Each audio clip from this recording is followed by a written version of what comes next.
अध्यक्ष महोदय, आज संसदीय कार्य मंत्री जी का जन्मदिन है, जरा इनको कहिए आज जन्मदिन की पार्टी वगैरह दें सब मान्य सदस्यों को। बधाई हो, बधाई हो।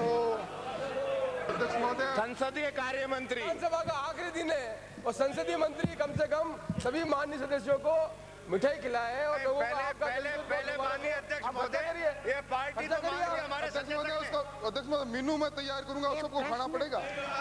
प्रश्नकाल है, जो अपने प्रश्नों में दिलचस्पी रखते हैं वो अपना पूछे। संसदीय कार्य मंत्री में सबकी दिलचस्पी है, उपस्थित है, संसदीय कार्य मंत्री में सबकी दिलचस्पी है। अध्यक्ष महोदय, आखिरी दिन आयु हो, अध्यक्ष महोदय आप और तरक्की करें। अध्यक्ष महोदय आखिरी दिन है और आपके माध्यम से आज ही दे सकते हैं, कल तो मदद जाकर दे देंगे। आपके माध्यम से देने का मौका आज ही। मंत्री जी ने कहा है कि जो मीनू ये चाहेंगे वो आपको खाना पड़ेगा। मैं मीनू ये नहीं, मीनू इनकी घरवाली बनाएगी जो खाने के लिए तैयार है, इनका मीनू खाने के तैयार नहीं है हम। श्री राकेश मेघवाल,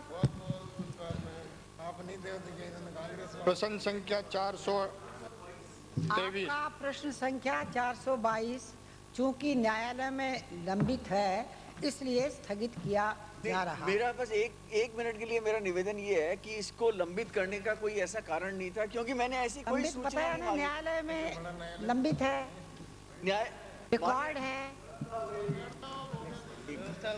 प्रश्न संख्या 423। एसबी सिविल रिट नंबर 1822/3 इसकी प्रति है और डीबी सिविल स्पेशल में इसकी रिट है, 3 कोर्ट के अंदर है इसकी। इन 3 के अलावा तो जो सूचना मांगी थी वो दी जा सकती थी, क्योंकि इसमें शेड्यूल नहीं, कास्ट, शेड्यूल ट्राइब के कोर्ट में बैकलॉग लंबित का होता मामला है है। उसके बारे में हाउस में कोई सूचना नहीं दी जाती, क्योंकि वो इन्फ्लुएंस होता फिर वहाँ उनका निर्णय जो है इसलिए नहीं दी जाती। नहीं, केस के बारे में नहीं मैडम, मैंने तो ये कहा था कि इसके अलावा चर्चा नहीं, इस बारे में अब कोई चर्चा नहीं।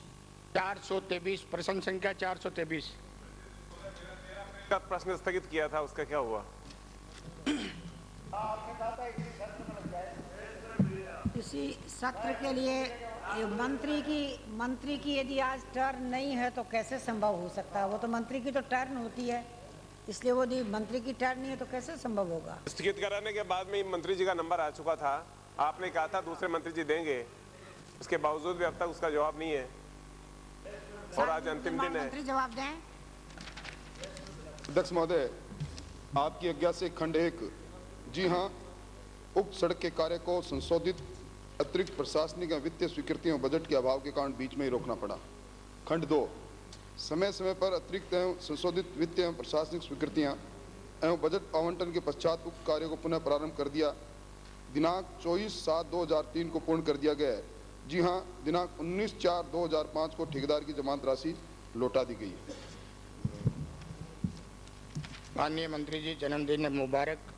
माननीय अध्यक्ष महोदय, 1997 में महामहिम उपराष्ट्रपति तत्कालीन मुख्यमंत्री भैरू सिंह जी शेखावत, कैलाश जी मेघवाल और मैं स्वयं उस कार्यक्रम में गए थे और माननीय मुख्यमंत्री भैरू सिंह जी शेखावत ने सड़क की घोषणा करी थी और कार्य चालू हो गया था। क्या बजट के अभाव में कार्य रोका? क्या ये सही है कि इलेक्शन के पहले 12/2002 को पुनः ये कार्य प्रारंभ किया? क्या ये सही है कि उपयोग योग्य सामग्री ऑक्शन के आदेश से किए थे? क्या मुख्य अभियंता पत्र दिनांक 14/2002 के पैरा 2 के तहत एजी पैरा को ध्यान में रखते हुए बैलेंस उपयोग योग्य सामग्री को ऑक्शन के आदेश पर ऑक्शन नहीं किया गया? बैलेंस सामग्री रिकवरी ठेकेदार के होने से प्रश्न नहीं उठता? क्या आदेश प्रश्न पूछ रहे हैं कि भाषण दे रहे हैं? प्रश्न ही पूछ रहा हूँ साहब, प्रश्न है ये, अलग अलग प्रश्न है, आप बीच में रोका नहीं है, लगातार पूछ लिया।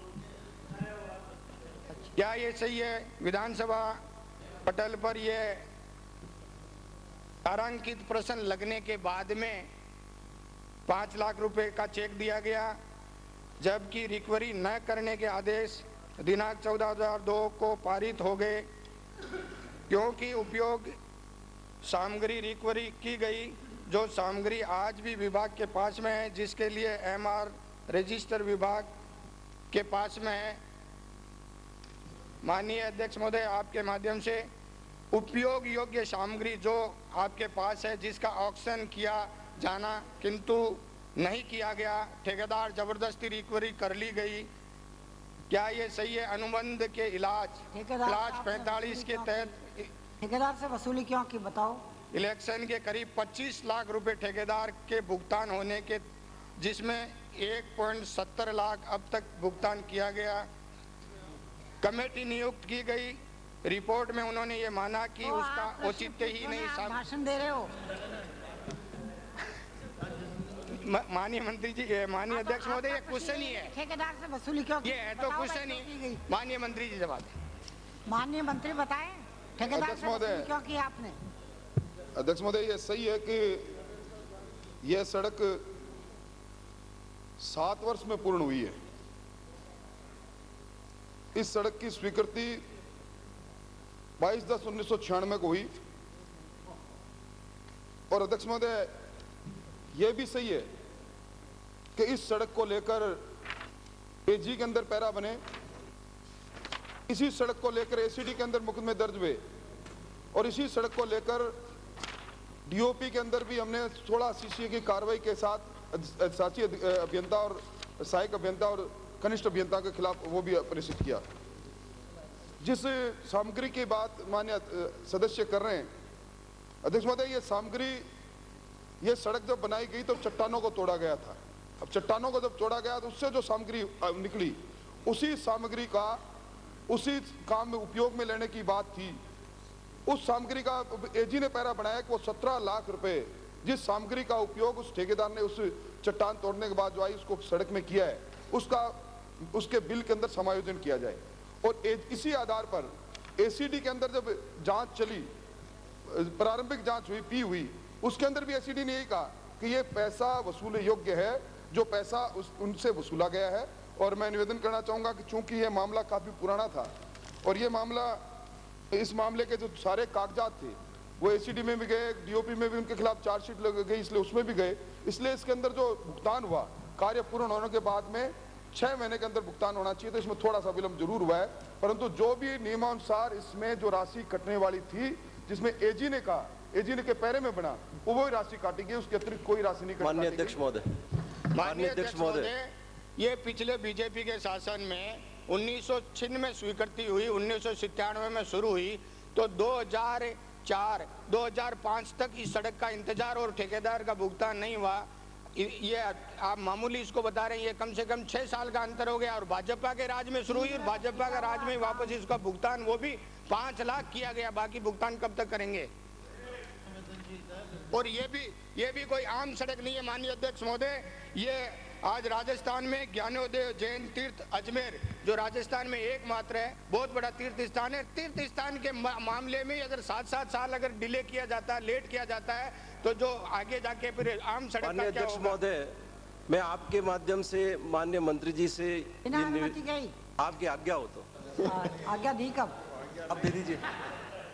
माननीय अध्यक्ष महोदय, आपके माध्यम से मैं माननीय मंत्री जी से ये कहना चाहता हूँ कि आप ये जो राठौड़ी राज चला रहे हो, ये प्रश्न लगने के बाद आपने अभी 2 दिन पहले उस ठेकेदार के पैसे काट दिए। मैं 2 बातें माननीय अध्यक्ष महोदय आपके माध्यम से निवेदन करना चाहता हूँ। आपके चीफ इंजीनियर ने 14 फरवरी 2002 को ये इसी सड़क के संदर्भ में ये आदेश दिए सुपरिंटेंडेंट इंजीनियर को, regarding the stacking of the usable material by the contractor, this matter has been got examined in light of the AG para as well as decision taken by the then chief engineer roads first, and it is decided that the balance usable material is to be auctioned, and therefore the question of recovery of this material doesn't exist. ये आपके chief engineer का एजी para के बाद में आदेश है। फिर किस बात के आधार पर आप उस ठेकेदार से पैसा वसूल कर रहे हो?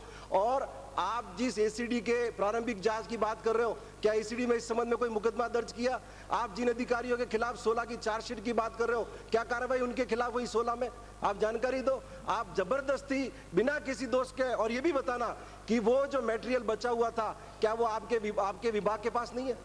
आपके खुद के विभाग के ये तथ्य बता रहे हैं कि 15,241.62 ये आपके पास उपलब्ध है, जिसको आपको ऑक्शन करना है, और इसके बावजूद जो माल आपके पास उपलब्ध है उसका पैसा आप ठेकेदार से काट रहे हो।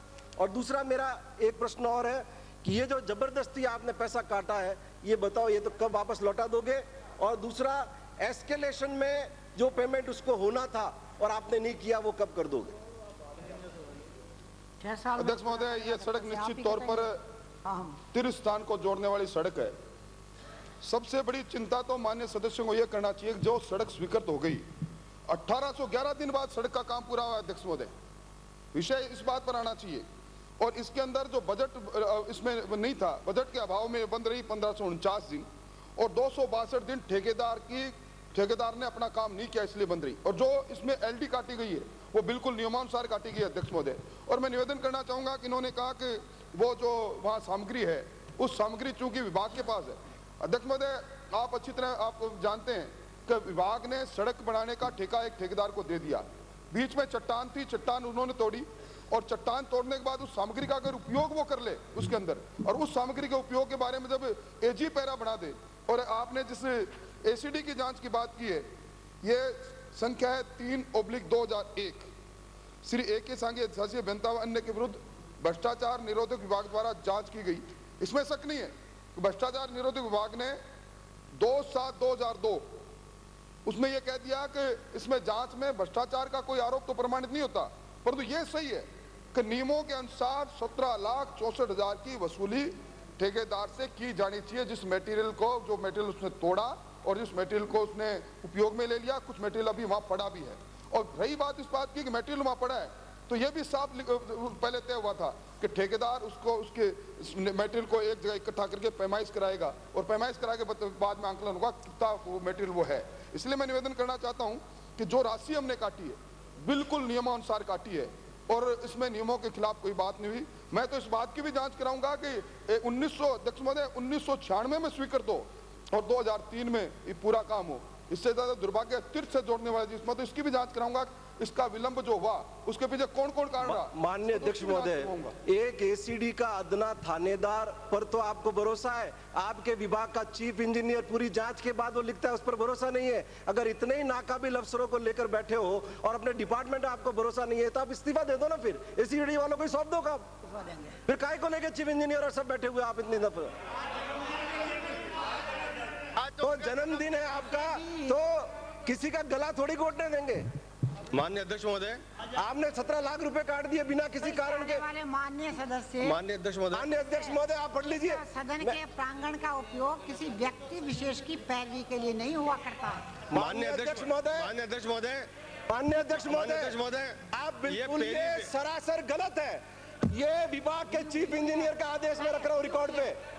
हुई है मुदगल केस में बिल्कुल हुई उसकी है। अध्यक्ष महोदय, न तो हमने अजमेर देखा, न अजमेर की सड़क देखी, न उस ठेकेदार को देखा। मैं तो चीफ इंजीनियर के इस आदेश की बात कर रहा हूँ जो इनके विभाग के चीफ इंजीनियर ने दिया है और ऑडिट पैरा के बाद में दिया है।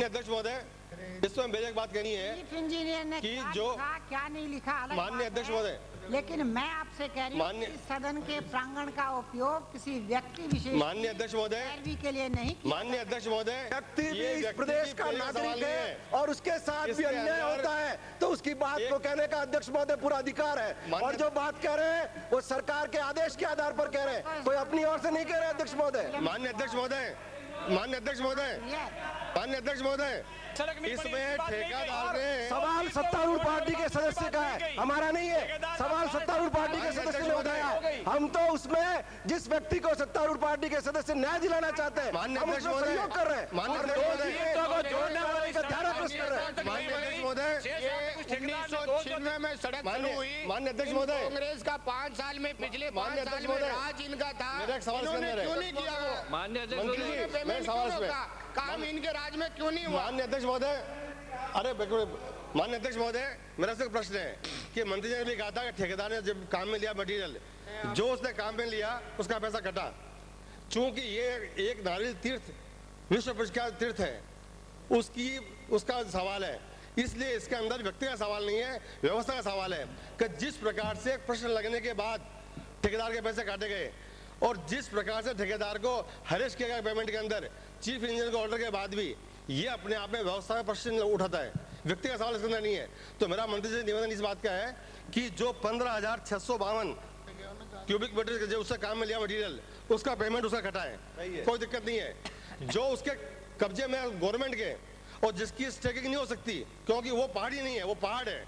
मंत्री शायद देखिए, सड़क मैंने देखी है, वो पहाड़ है और जहाँ कटिंग हुई है वहाँ मटीरियल के साथ जमा नहीं हो सकता। इसलिए कुल मिलाकर के इसके अंदर ठेकेदार के साथ न्याय होना चाहिए। हमारा कहना आपसे ही है। अध्यक्ष महोदय, ये प्रश्न मैंने इसलिए उठाया, अध्यक्ष महोदय, कार्यक्रम में माननीय मुख्यमंत्री भैरू सिंह जी शेखावत थे, मैं मौजूद था और कैलाश जी मेघवाल मौजूद थे। 1996 में घोषणा करी और 5 साल के बाद 97-98 में इनका राज आ गया। 5 साल के कार्यकाल में इन्होंने वह उस सड़क के लिए कुछ नहीं किया, काम बंद कर दिया। और ये 5 लाख रुपए भी जो मिले हैं वो बीजेपी के राज में अभी 27 तारीख को मिला, ये प्रश्न लगने के बाद में। तो 5 साल में माननीय मंत्री जी ये बताएं कि कांग्रेस के कार्यकाल में 5 साल में क्या किया इस सड़क? 5 लाख रुपए मिले 17 लाख काटने के बाद। अध्यक्ष महोदय, आप कांग्रेस के राज में एक भी पेमेंट क्यों नहीं किया? सिन्ध में शुरू हुई और आज 2005 हो गई, क्या कर रहे थे 5 साल के कार्यकाल की? पूरी माननीय सड़क मंत्री जी आप पूरी जांच करावें इसमें किन किन लोगों की साजिश थी काम बंद करने की, क्योंकि वो भैरू सिंह जी शेखावत की घोषणा की हुई सड़क थी, इसलिए इन लोगों ने डिले किया। माननीय अध्यक्ष महोदय, मंत्री जी का एक मिनट, इसी से संबंधित सवाल मेरा। माननीय अध्यक्ष महोदय, हाँ एक छोटी सी बात है। माननीय अध्यक्ष महोदय, जो रोड जिसके लिए इतना सदन में हंगामा हो रहा है, माननीय मंत्री महोदय सिर्फ ये बता दें कि ये जो रोड जो चट्टान काटी गई इसमें यूजफुल मटेरियल आपके अधिकारियों ने कितने क्यूबिक मीटर दर्शाया, अनयूजफुल कितने क्यूबिक मीटर दर्शाया, क्या अनयूजफुल मटेरियल का भी आपके विभाग ने पैसा काटा या यूजफुल का ही काटा, और इसमें क्वालिटी क्या थी, क्या वो यूजफुल था, और इसमें जो इतना विलंब हुआ, जो कंप्लीशन डेट के बाद जो इतना लंबा विलंब हुआ, इसमें ठेकेदार दोषी था या विभाग दोषी था, इसकी जानकारी दें। अध्यक्ष महोदय, 1998 से लेकर 2002 1 रुपया भी सरकार ने सड़क की जो स्वीकृति पहले पूर्व में हुई थी, प्रशासनिक स्वीकृति हुई, उसके बाद निविदाएं हुई, उसके अनुसार जो राशि मिलनी चाहिए थी वो राशि आवंटित नहीं की, नंबर 1।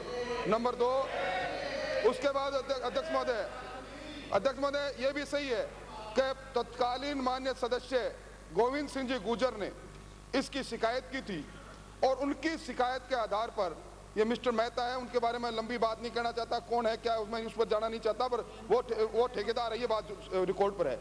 उनकी शिकायत पर इसकी जांच प्रारंभ हुई। या जिस एसीडी की बात कर रहे हैं और जिसके एजी के पैरा बनने की बात करें, आज भी जन लेखा समिति के में जब ये पैरा एग्जामिन हुआ, उन्होंने भी कहा कि वसूली योग्य है। और मैं निवेदन करना चाहता हूँ, उन्होंने कहा पत्थर आपने जो आंकलन कैसे किया, कौन से पत्थर से का पैसा वसूली योग्य कौन सा नहीं, तो ये है 17,053.88 घन मीटर, ये घन मीटर है अध्यक्ष महोदय, और इसको 100 रुपए प्रति घन मीटर के हिसाब से 17 लाख रुपए की रिकवरी बनी है। ठेकेदार ने बताया। और ये भी तय है कि मतलब जो है इनको ये जैन तीर्थ का मामला है, केवल ठेकेदार के कहे हुए उसको ये जैन तीर्थ का मामला, जैन तीर्थ का मामला है। तीर्थ के मामले में तो रहम करो आप, ये तीर्थ का मामला है और इसलिए कांग्रेस की सरकार, ये तीर्थ का मामला है, उस जैन तीर्थ नहीं बनने थी। इसलिए अब आप तो न्याय करो। अरे अब आप तो न्याय करो, अब आप तो न्याय करो। जो क्या बात है, यहाँ पर जो है इस सदन का दुरुपयोग किया जाए, इससे ज्यादा कोई जो है दूसरी बात नहीं हो सकती। नहीं है, सुनते सुनते कान पक्के माननीय अध्यक्ष महोदय। आज आपने धर्म छोड़ दिया क्या? आज धर्म छोड़ दिया क्या आपने? ठेकेदार जैन है, आज धर्म छोड़ दिया क्या? ये इनको जैन मंदिर की अगर सड़क के निर्माण से काम की संबंधित सवाल है तो आज ताक पे रख दिया आपने। सड़क का निर्माण किसने रोका? पेमेंट रोक रहे आप, सड़क का निर्माण किसने रोका? और ये सवाल आपकी पार्टी ने लगाया है विधानसभा में, आपकी पार्टी के सदस्य ने लगाया है, और पूछने का पूरा अधिकार है। इस सरकार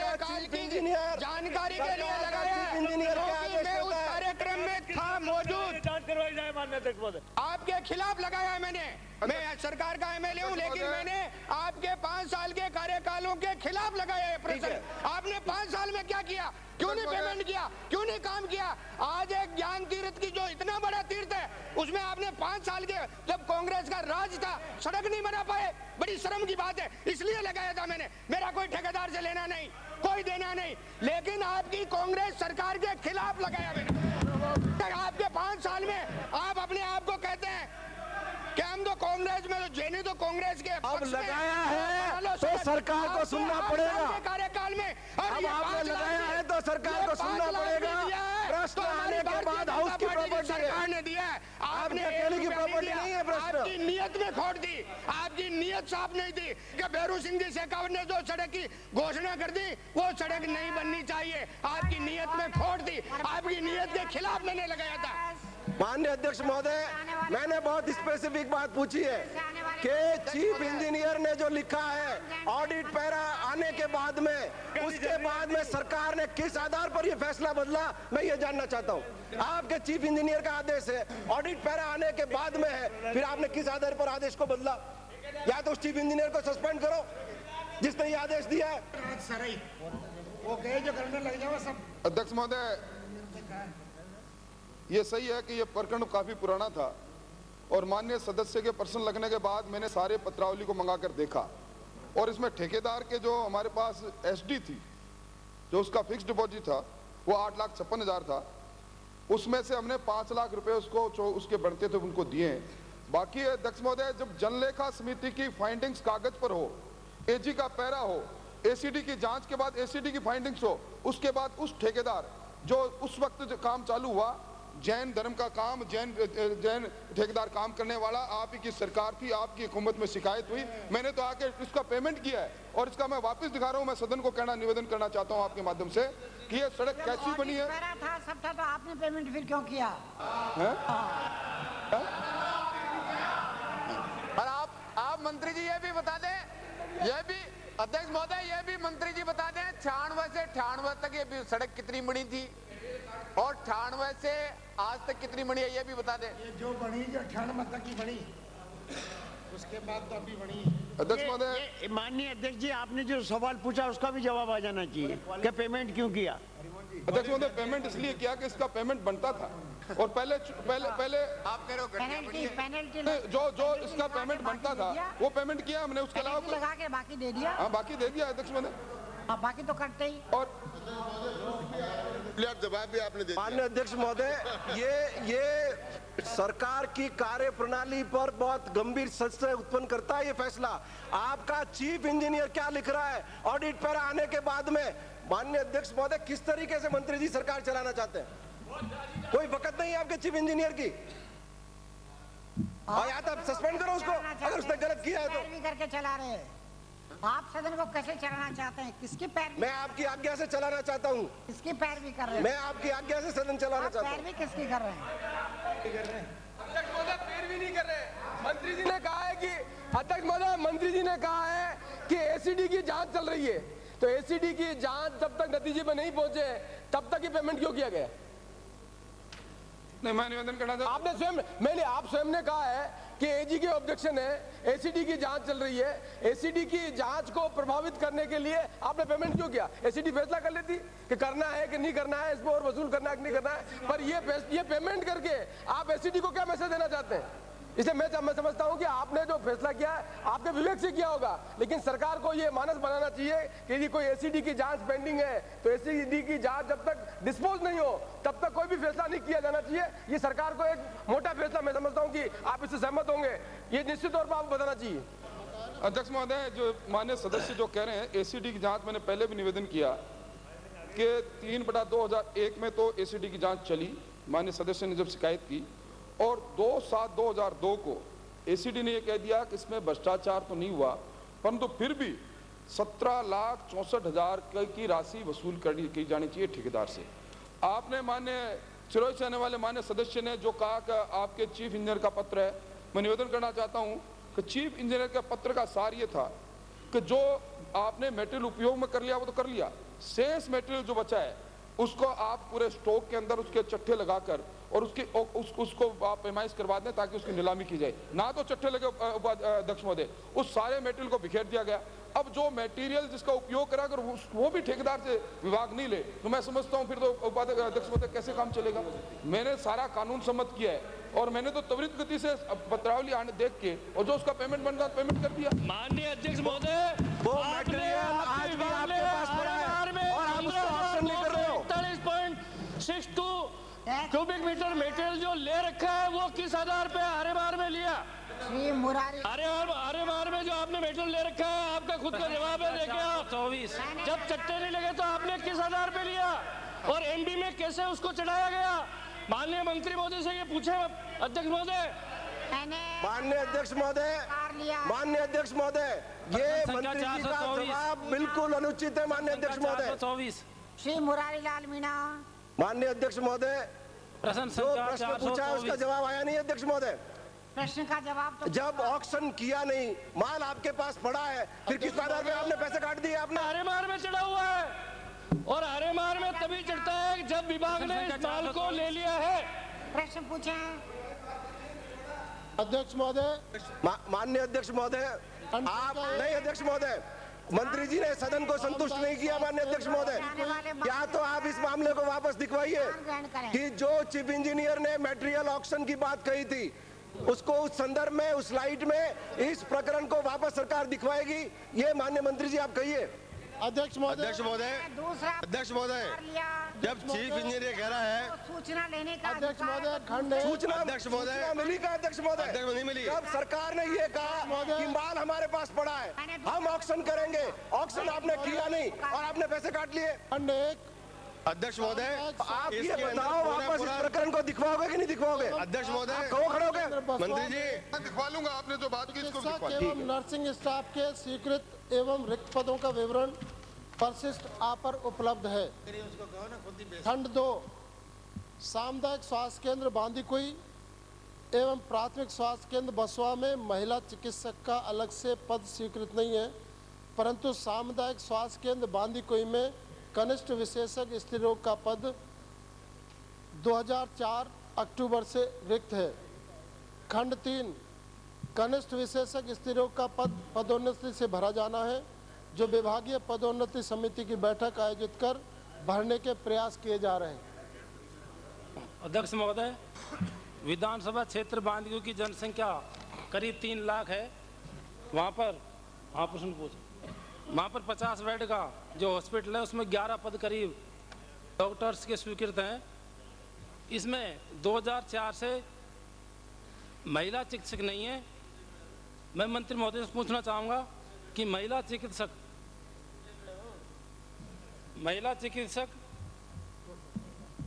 का पद जो कि 2004 से रिक्त है, उसके स्थान पर, क्योंकि पूरे तहसील क्षेत्र में कोई भी महिला चिकित्सक इस टाइम कार्यरत नहीं है, क्या डॉक्टर आप महिला वहाँ पर लगाएंगे?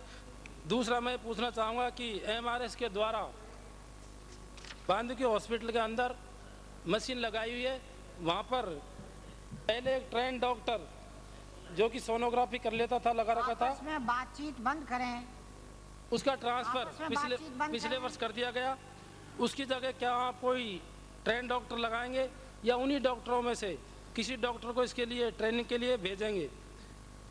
तीसरा, भी पूरा क्षेत्र जैसा मैंने बताया कि वहाँ की आबादी करीब 3 लाख है और 50 बेड का हॉस्पिटल अभी वहाँ चालू है। इस हॉस्पिटल को क्या आप 100 बेड का करने का विचार रखते हैं? धन्यवाद। अध्यक्ष महोदय, सामुदायिक स्वास्थ्य केंद्र बांदीकुई में ज़्यादातर पद भरे हुए हैं। मात्र एक स्त्री रोग विशेषज्ञ कनिष्ठ विशेषज्ञ पद रिक्त है। वहाँ पे मेडिसिन का जूनियर स्पेशलिस्ट है, सर्जरी का है, ऑर्थोपेडिक्स का है, आई का जूनियर स्पेशलिस्ट है, पीडियाट्रिक्स का जूनियर स्पेशलिस्ट है। 2 सीनियर मेडिकल ऑफिसर्स हैं। 2 मेडिकल ऑफिसर्स की पोस्ट में से 1 वेकेंट है। 1 डेंटल मेडिकल ऑफिसर है। नर्स ग्रेड फर्स्ट 5 के 5 भरे हुए हैं। नर्स सेकंड ग्रेड के 7 के 7 पद भरे हुए हैं और ANMs के 2 पद हैं, दोनों के दोनों भरे हुए हैं। मात्र 1 पद यहाँ पे रिक्त है। तो मैं माननीय सदस्य को आश्वासन देना चाह रहा हूँ कि हमने वैसे तो बहुत डीपीसीज किए हैं, प्रमोशन अभी किए हैं और भविष्य में जल्दी ही और हमारी डीपीसीज होंगी। आपके जो स्त्री रोग का जो पद है वो जल्दी से ही मैं भर दूंगा। दूसरा, आपने सोनोग्राफी के लिए ट्रेन डॉक्टर की बात कही थी। सोनोग्राफी के लिए वहाँ पे कोई कनिष्ठ विशेषज्ञ कोई रेडियोलॉजी या इस तरह का पद तो स्वीकृत नहीं है, परंतु मेडिकल ऑफिसर्स में से ही ट्रेन लोग हैं जो ये करते हैं सोनोग्राफी। अगर वहाँ कोई ट्रेन नहीं है तो वहाँ के मेडिकल ऑफिसर को ट्रेनिंग दिला के वहाँ के सोनोग्राफी के लिए उसको ट्रेनिंग दिलाई जा सकती है। आपने वहाँ के 50 से 100 बेड का प्रस्ताव जो आपने रखा है, माननीय अध्यक्ष महोदय, अभी तो कोई इस तरह का विचाराधीन ये प्रस्ताव नहीं है, परंतु फिर भी क्षेत्र की आवश्यकता को देखते हुए एक बार मैं जांच करा के और जो भी उचित हो सकता है निश्चित रूप से कदम लूँगा। अध्यक्ष महोदय, मैं मंत्री से निवेदन करना चाहूँगा, कोई भी महिला डॉक्टर, जैसे आपने बताया कि 2 पद अभी रिक्त हैं, कोई भी महिला डॉक्टर अभी वहाँ पर पदस्थापित कर दें ताकि जनता की समस्या का समाधान हो सके। ये मैं जल्दी से जल्दी एक महिला चिकित्सक का वहाँ पर पदस्थापन करने का प्रयास करूँगा। माननीय अध्यक्ष महोदय, आपकी व्यवस्था के संदर्भ में मेरा एक निवेदन है। आपने मेरे एक किसानों का फसल का मुआवजा मिलना चाहिए, मेरा प्रश्न स्थगित किया था। आपने अभी आसन से फरमाया है कि मंत्री जी का दिन ही नहीं होगा तो उसका जवाब कैसे आएगा। मंत्री जी का दिन तो मंगलवार भी था, मंत्री जी का दिन आज भी है और कृषि मंत्री जी और प्रश्नों का जवाब भी दे रहे हैं। किसानों का मुआवजे का मामला है, फसल नष्ट हो गई है, बीमा किया हुआ है, प्रीमियम दिया हुआ।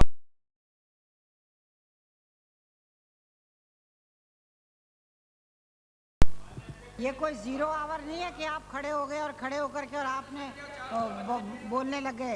ये प्रश्नकाल है।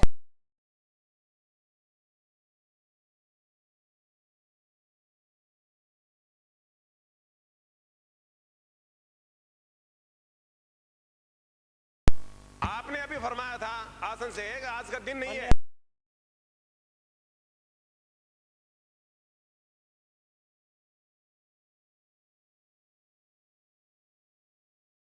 नहीं है आपका जवाब देने के लिए। सत्य सत्य क्या बोल रहे हैं आप? मैं यहाँ बोल रहा हूँ, असत्य कह रहा हूँ ने। मंत्री जी का आज का डे है, आपने कहा आज उनका डे नहीं है, उनका आज डे है। दो बहुत आपत्तिजनक बातें कही है। ये दोनों शब्द आप कार्रवाई से निकलवा दीजिए अध्यक्ष महोदय। अध्यक्ष महोदय, अपने ये दोनों सेंटेंस बहुत ही गंभीर बात है। आसन के ऊपर आरोप लगाना, व्यवस्था और नियमों को तो मानते ही नहीं।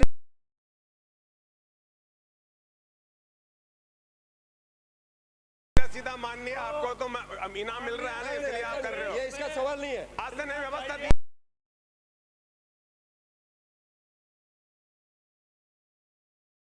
मैं ये कहना चाह रहा था, मतलब आज आसन से व्यवस्था मिली है माननीय। आप आपका मामला उठाए। सुनिए, आप आसन ने व्यवस्था दी है कि आज मंत्री जी का दिन नहीं है। मैं ये कह रहा हूँ आसन से ये मंत्री जी का दिन है।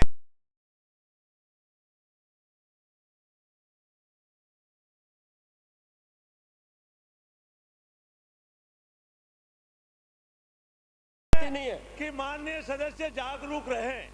आपका मामला जो है वो अपने आप में, अपने यहाँ न्याय जो है ना, वो आंखों पे पट्टी बांधकर और न्याय की मूर्ति खड़ी है। उनको कुछ पता नहीं है। कहा था वेश में मिले, मैं ये नहीं कह रहा था वेश में मिले नहीं मिले। परंपरा ये मैं है, ये कह रहा था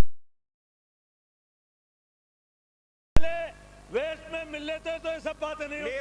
मेरा प्रश्न ये है कि आज चर्चा ये नहीं हो सकती। मेरी बात वहाँ पैदा हुई है जहाँ से कहा कि आज का मंत्री जी का डे नहीं है। अध्यक्ष जी, माननीय सदस्य को प्रश्न संख्या 425 और आसन के प्रति इस प्रकार की आसन के प्रति बिल्कुल हम सम्मान करते हैं, करना चाहिए। आसन का सम्मान करते हैं, लेकिन आसन से व्यवस्था ये दी गई है कि आज मंत्री जी का दिन नहीं है। अध्यक्ष महोदय, कार्रवाई से तो निकलवा दें आप, वो रह जाएगा कार्रवाई। सब मैं देख लूंगी। संख्या 425 मामला उठाए मुझे मामला, लेकिन आरोप नहीं लगाए आसन पे। कृपया आपका कृपया स्थान पे बैठे रहें। आपसे ज्यादा समझते हैं, आसन की बहुत इज्जत करते हैं। जी, मंत्री जी ने कहा कि इस साल कोई चिकित्सालय खोलना संभव नहीं है। मैं आपके माध्यम से मंत्री जी से निवेदन करना चाहता हूँ, बैठे बैठे नहीं बोलेंगे आप। स्वास्थ्य केंद्र नहीं भी खोले तो कम से कम उप स्वास्थ्य केंद्र तो खोलने की मंशा है आपकी कि नहीं? हमारे यहाँ चंदेसरा, आंसोल, इंटाली ये इतने बड़े स्थान हैं जहाँ पर अधिकांश लोगों का धंधा पशुपालन है और बड़ी संख्या में वहाँ पशु हैं। इसलिए मैं आपसे अनुरोध करना चाहता हूं कि क्या आप इस पर विचार करेंगे माननीय मंत्री जी?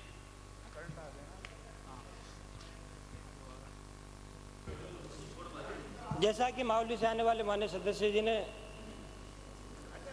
पशु चिकित्सालय खोलने के संदर्भ में, भाई एक मिनट सुन तो लो आप यार। आसन की व्यवस्था अमेंड करने की प्रार्थना कर सकते हैं।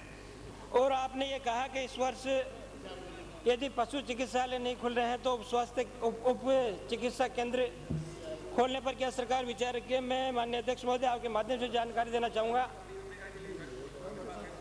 कि ये बिल्कुल सही है कि राजस्थान में अभी चिकित्सा सुविधा की दृष्टि से इतने पशु केंद्र आप तो ये बताइए खोलेंगे कि नहीं?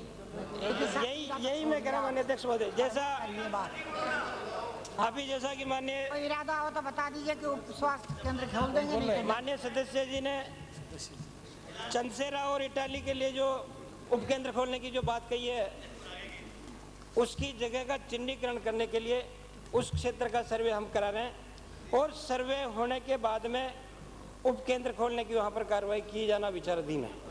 एक मेरा निवेदन है माननीय अध्यक्ष महोदय, माननीय राजस्थान में अध्यक्ष साहब एक छोटा सा निवेदन मेरा।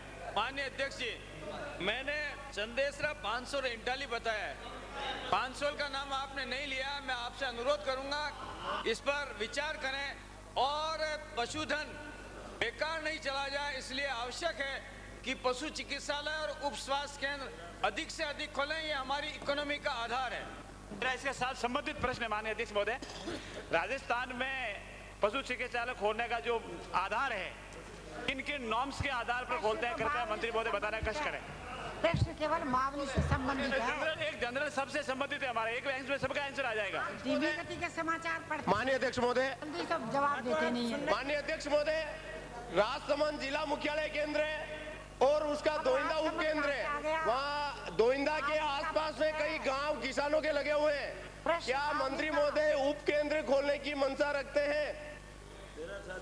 प्रश्न मावली का है, राजसमंद से आने माननीय अध्यक्ष महोदय, पशु चिकित्सालय खोलने के बारे में जो मापदंडों की बात कही गई है, आपके माध्यम से मैं सदन को जानकारी देना चाहूंगा। बात कर दो उनको। आप सुनना ही चाहते अध्यक्ष महोदय, मैं वो बात कर रहा हूँ। उन्होंने पूछी है कि क्या मापदंड है, मुझे जवाब तो देना पड़ेगा माननीय अध्यक्ष महोदय। मैं आपके माध्यम से ये कहना चाहूँगा कि पशु चिकित्सालय खोलने के बारे में 6 किलोमीटर की दूरी और 5000 पशुधन वहाँ होना चाहिए, वहाँ पशु चिकित्सालय खोलने के प्रावधान है। और ग्रामीण क्षेत्र में ग्रामीण उप केंद्र खोलने के लिए 3 किलोमीटर की दूरी और 3000 पशुधन की आवश्यकता होनी चाहिए। यदि ये मापदंड जहाँ पूरे होते हैं और सरकार के वित्तीय संसाधन यदि उपलब्ध होते हैं तो निश्चित रूप से वहाँ पर चिकित्सालय खोले जाते हैं। श्री हरि सिंह रावत 426।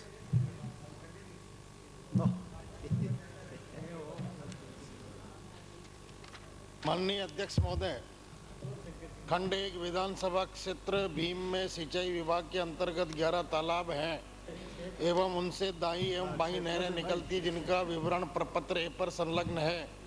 सिंचाई विभाग के अंतर्गत 25 एनीकट है जिनका विवरण प्रपत्र बी पर संलग्न है। खंड में जी हाँ, सिंचाई विभाग के अंतर्गत तालाबों नहरों पर मरम्मत का कार्यकाल रहा सम्मत 2061 के अंतर्गत प्रगति पर है। एनीकटों की मरम्मत की आवश्यकता नहीं है। अध्यक्ष महोदय, सिंचाई मंत्री महोदय ने जो बताया वो तो सही है, लेकिन मेरा एक उनसे निवेदन है कि जो भी अभी ये नहरें और तालाब के जो काम चल रहे हैं, मैं सोचता हूँ अगर डेप्टेल में अगर इनको कर लिया जाए पूर्ण, क्या कुछ बहुत से जो क्षतिग्रस्त होगी जो नहरें वगैरह, अगर डेप्टेल ले तो ये काम हमारा काफ़ी सही ढंग से हो सकता है। और दूसरा अध्यक्ष महोदय मेरा निवेदन है कि कुछ तालाब है जैसे भीम टैंक, दूसरा है भोपाल सागर, तीसरा है ये लक्ष्मी सागर नहीं, ये लक्ष्मण सागर है, और दूसरा है काला भाटा और दूसरा कुंडली। तो ये बांध है, काफी पुराने बांध है और इनमें मिट्टी इतनी हद तक भर चुकी है कि पानी मतलब जितना भी होता है वो ओवरफ्लो हो जाता है। तो मेरा मंत्री महोदय से निवेदन है कि उनमें से मिट्टी निकालने की व्यवस्था कराई जाए। दूसरा एक मेरा और प्रश्न है कि एक हमारे यहाँ पे एक एनीकट बना था लसानी में, और बना तो था एक्चुअली जल ग्रहण के तहत, लेकिन वहाँ के कुछ चापलूस लोगों ने या ग्राम पंचायत ने एक आसूबलाई नाम का एक एनीकट बनाया, जो फोटोग्राफी तो ली है एक्चुअली उस एनीकट की जो जल ग्रहण के अंतर्गत बना था, और कागजों में जो बना है वो आसूबलाई के नाम से है। लेकिन आज आसूबलाई के नाम से अगर जाए तो वहाँ कोई एनीकट का एक पत्थर भी नजर नहीं आएगा, और लाखों रुपए उसमें खा गए, और फर्जी मस्टॉल चला जिसमें किसी में तर्जनी अंगूठी का अंगूठा लगा था, किसी का हर एक अंगुली का निशान लगा, और कई ऐसे मस्टॉल जिसमें कुछ नाम निशान भी नहीं है। तो अध्यक्ष महोदय मेरा निवेदन है कि इसका भी थोड़ी जांच कराई जाए तो सत्यता थोड़ी सामने आ जाएगी। ये 2001 और 2003 में ये काम हुए अध्यक्ष महोदय, तो इनका जांच कराई जाए। माननीय अध्यक्ष महोदय, माननीय सदस्य की एक तो चिंता ये है कि जो भी ये सिंचाई विभाग के 11 तालाब है इनमें मिट्टी भर गई, इससे पानी की कैपेसिटी कम हो गई, और कल रात में इनके प्रस्ताव हमारे विभाग से बनवा के हम भिजवाएंगे और भगवान से प्रार्थना करेंगे। उस एरिया में बरसात सामान्य बहुत कम होती है, इसलिए कई वर्षों से तालाबों में पानी भी नहीं आ रहा है। और दूसरा एक डबटेलिंग की बात आपने कही है नहरों में, तो अगर आपके तालाब भर जाएंगे तो मैं आपको कहना चाहता हूँ डबटेलिंग में तो आप MLA fund, MP fund plus फेमिन हो सकती है या और कहीं से, पर अगर पानी भर गया तो नहरें चलने से पहले मैं आपको भरोसा दिलाता हूं कि अब की बार प्लान में माननीय मुख्यमंत्री जी ने 47 करोड़ रुपए का पहली बार प्रावधान रखा है, इसलिए आपकी नहरों पानी चलने से पहले मैं ठीक करवा दूंगा। एक एनीकट जो जल ग्रहण के अंतर्गत बना है, आपने जो जानकारी दी उसके आधार पर मैं संबंधित मंत्री महोदय से अनुरोध करूंगा कि उसके बारे में जानकारी लेके अगर गड़बड़ हुई है तो वास्तव में जाँच होनी चाहिए। विवरण नहीं है, विवरण है अगर आप फरमा दें। खड़े होके बोले साहब, खड़े होके बोले साहब, ये माननीय सदस्य ने प्रश्न में पूछा ही नहीं है, और ये जल ग्रहण का मामला है, सिंचाई से संबंधित ही नहीं है। अब आप बड़े तो आपको क्या तकलीफ हो रही है? चोरी गुजार और इसके लिए ये चोरियां पकड़ी जा रही है, इसलिए आपको क्या कर दिया? लसानी वाला ने जल ग्रहण के तहत बना दिया तो क्या गलत काम कर दिया? बिल्कुल ठीक करतूत है जिसने फर्जी आज मस्टो चला ले कागजों में वो नदी तालाब और एनीकट बना दिया। राजनीतिक देश से आप बात कर रहे हो, भ्रष्टाचार भ्रष्टाचार नहीं हुआ है, आप जांच करा दें, ये अलग से प्रश्न पूछते जांच से नंगे हो जाएंगे आपके कांग्रेस कार्यकर्ता वहाँ पे। माननीय रायपुर से आने वाले माननीय सदस्य से अनुरोध करना चाहूंगा आपके माध्यम से, आप इस हिंदुस्तान की प्रशासनिक सेवा के अधिकारी रहे, सरकार की जॉइंट रेस्पॉन्सिबिलिटी, आपका भी सवाल अगर होता इस लिखित सवाल के अलावा आप पूछते तो मैं जवाब देने की स्थिति में होता तो निश्चित रूप से देता। अगर उन्होंने कहा है कोई जानकारी में लाए सरकार की में, तो अगर उसमें गड़बड़ होगी तो जांच और जानकारी करने में आपको कोई आपत्ति हो तो मुझे बताओ ना क्या आपत्ति है। ये अध्यक्ष महोदय भ्रष्टाचार निकल रहा, कांग्रेस और राजगढ़ ने तकलीफ हो रही इनको। अध्यक्ष महोदय, श्री कैलाश त्रिवेदी, अध्यक्ष महोदय, श्री कैलाश 427 मैं तो 427 माननीय अध्यक्ष महोदय, खंड 1 जी नहीं, राज्य सरकार के सीमित वित्तीय संसाधनों को देखते हुए विधानसभा क्षेत्र सहाड़ा की तहसील सहाड़ा व रायपुर में लड़के लड़कियों के लिए सरकारी कॉलेज खोलना प्रस्तावित नहीं है।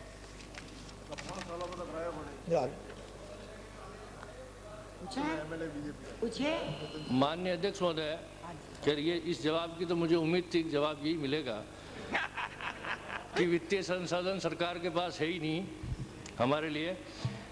क्या मंत्री महोदय ये बताने की कृपा करेंगे कि कोई प्राइवेट महाविद्यालय अगर खोलना चाहे तो सरकार उसको इजाज़त देने का विचार रखती है, और इजाज़त देने का विचार रखती है तो उसको क्या क्या सुविधाएं देने का विचार रखती है? क्या वहाँ 10+2 विद्यालय में महाविद्यालय प्रारंभ करने के लिए सरकार इजाज़त देने का विचार रखती है? क्या इससे पूर्व सरकार के पास जिस सेठ ने 1 करोड़ का हॉस्पिटल बनाया वहाँ जो आज खाली पड़ा है, उसी सेठ की इच्छा है उसने एक एप्लीकेशन भी सरकार के पास भेजी हुई है और उसका 10 लाख का चेक का कॉपी भी आपके यहाँ विचाराधीन है। क्या आप उसको स्वीकृति देने का विचार रखते हैं, तो किन सुविधाओं के साथ? माननीय अध्यक्ष महोदय, वैसे सहाड़ा गंगापुर से केवल 4 किलोमीटर दूर है। वहाँ पर एक निजी महाविद्यालय चल रहा है जिसमें 200 से अधिक छात्र पढ़ रहे हैं। इसी सहाड़ा के लगभग 50 किलोमीटर की परिधि में 9 कॉलेज पहले से ही हैं। इसी तरह रायपुर के भी 25 किलोमीटर की दूरी पर 2 कॉलेज हैं और 60-70 किलोमीटर की दूरी पर पहले से ही 8 कॉलेज हैं। जहाँ तक सहाड़ा की बात, वहाँ सीनियर सेकेंडरी स्कूल है, वहाँ पर केवल कॉमर्स में केवल 11 छात्र और छात्राएं 12वीं कक्षा में पढ़ रही हैं। इसी तरह रायपुर में भी केवल 48 छात्र और 24 छात्राएं ही 12वीं कक्षा का अध्ययन कर रही हैं। जहाँ तक इन्होंने पूछा निजी क्षेत्र में कॉलेज खोलने की बात, हमारी सरकार ने आते ही निजी क्षेत्र में कॉलेज खोलने के लिए कई प्रकार की योजनाएं की। गत वर्ष 228 राजस्थान में नए कॉलेज खुले। इस बार भी 135 तो नए आवेदन प्राप्त हुए हैं, लेकिन उसके साथ ही 52 राजस्थान में उपखंड ऐसे हैं जहां एक भी कॉलेज नहीं था।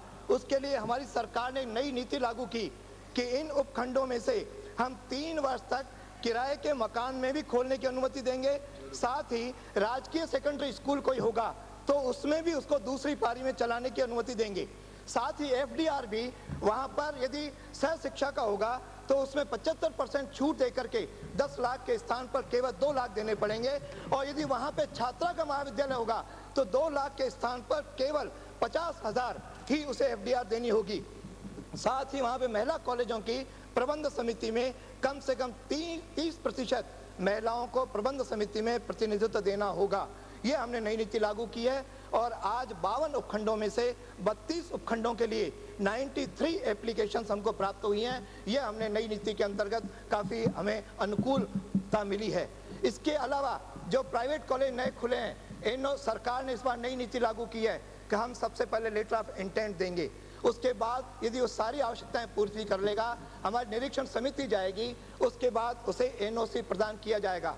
और एक बार NOC देने के बाद उसे बार बार राज्य सरकार से किसी भी संकाय, किसी भी विषय खोलने के लिए अनुमति लेने की आवश्यकता नहीं होगी।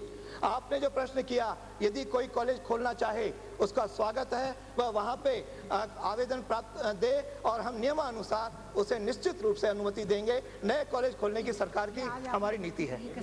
लेटर ऑफ इंटेंट तुरंत हम दे देंगे। अगर रायपुर 25 किलोमीटर, आप इसको गलती सुधार ले। रायपुर वहाँ से जहाँ कॉलेज है वो 30 किलोमीटर है, और रायपुर के बच्चों का आप सीनियर सेकेंडरी का ही खाली वो छात्रों की संख्या गिन रहे हैं। रायपुर से 15 किलोमीटर पे मोकुंदा है, 17 किलोमीटर पे करेड़ा है। ये सारे सीनियर सेकेंडरी स्कूल है, उनके पास कोई कॉलेज नहीं है। उसके लिए सेंटर रायपुर ही पड़ता है, इसलिए मैंने ये कहा है। इसलिए आप खाली एक सीनियर सेकेंडरी जिस प्लेस पे वो खुलेगा उसके आसपास की फीडिंग जो छात्रों की, उसको इसमें इंक्लूड करें तो वहाँ महाविद्यालय प्राइवेट स्वीकृति करने की आपकी पूरी जरूरतें पूरी कर रहा है वो।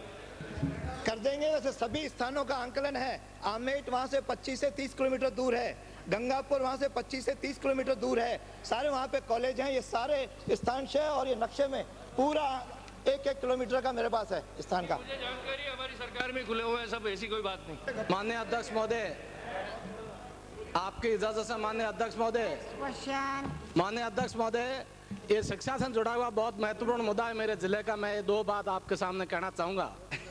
माननीय अध्यक्ष महोदय, 428 श्री हरिमोहन शर्मा 428।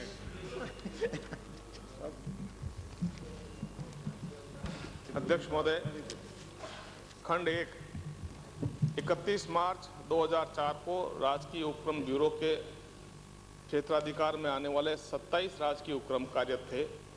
उन उपक्रमों में से 16 लाभ की स्थिति में तथा 10 हानि में चल रहे थे।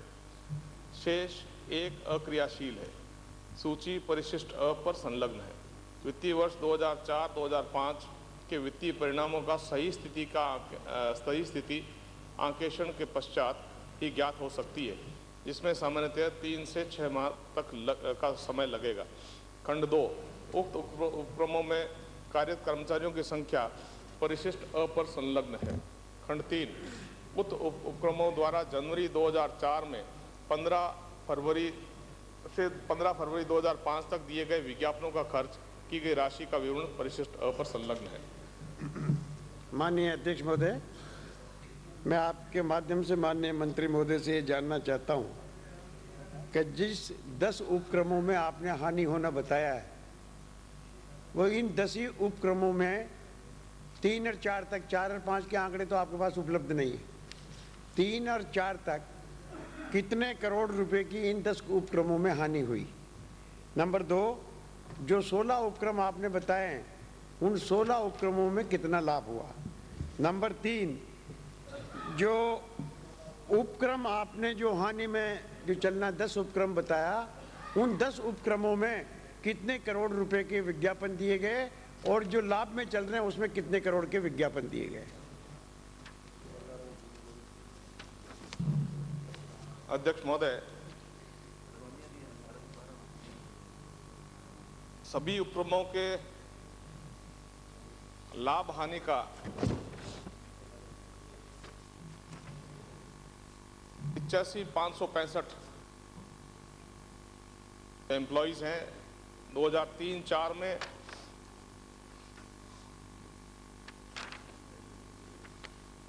60.28 करोड़ 60.28 की हानि, लाभ हानि दोनों मिला के प्लस है, पॉजिटिव है। नहीं लाभ, मैं ये पूछ रहा हूँ कि वो पॉजिटिव टोटल मिला के ठीक है आपका। मैं ये पूछ रहा हूँ जो 10 उपक्रम हैं उसमें कितनी हानि हुई और कितने के विज्ञापन दिए गए, कितने करोड़ की हानि हुई इन 10 में और कितने के विज्ञापन दिए गए। विज्ञापन अध्यक्ष महोदय, विज्ञापन की संख्या पूछी है, कितने के दिए गए। 2003-04 में हाँ, जनवरी 4 से 15 फरवरी तक 2005 तक ही साल भर का ही पूछा, ज्यादा नहीं है विज्ञापनों का। अभी दे दूंगा सर।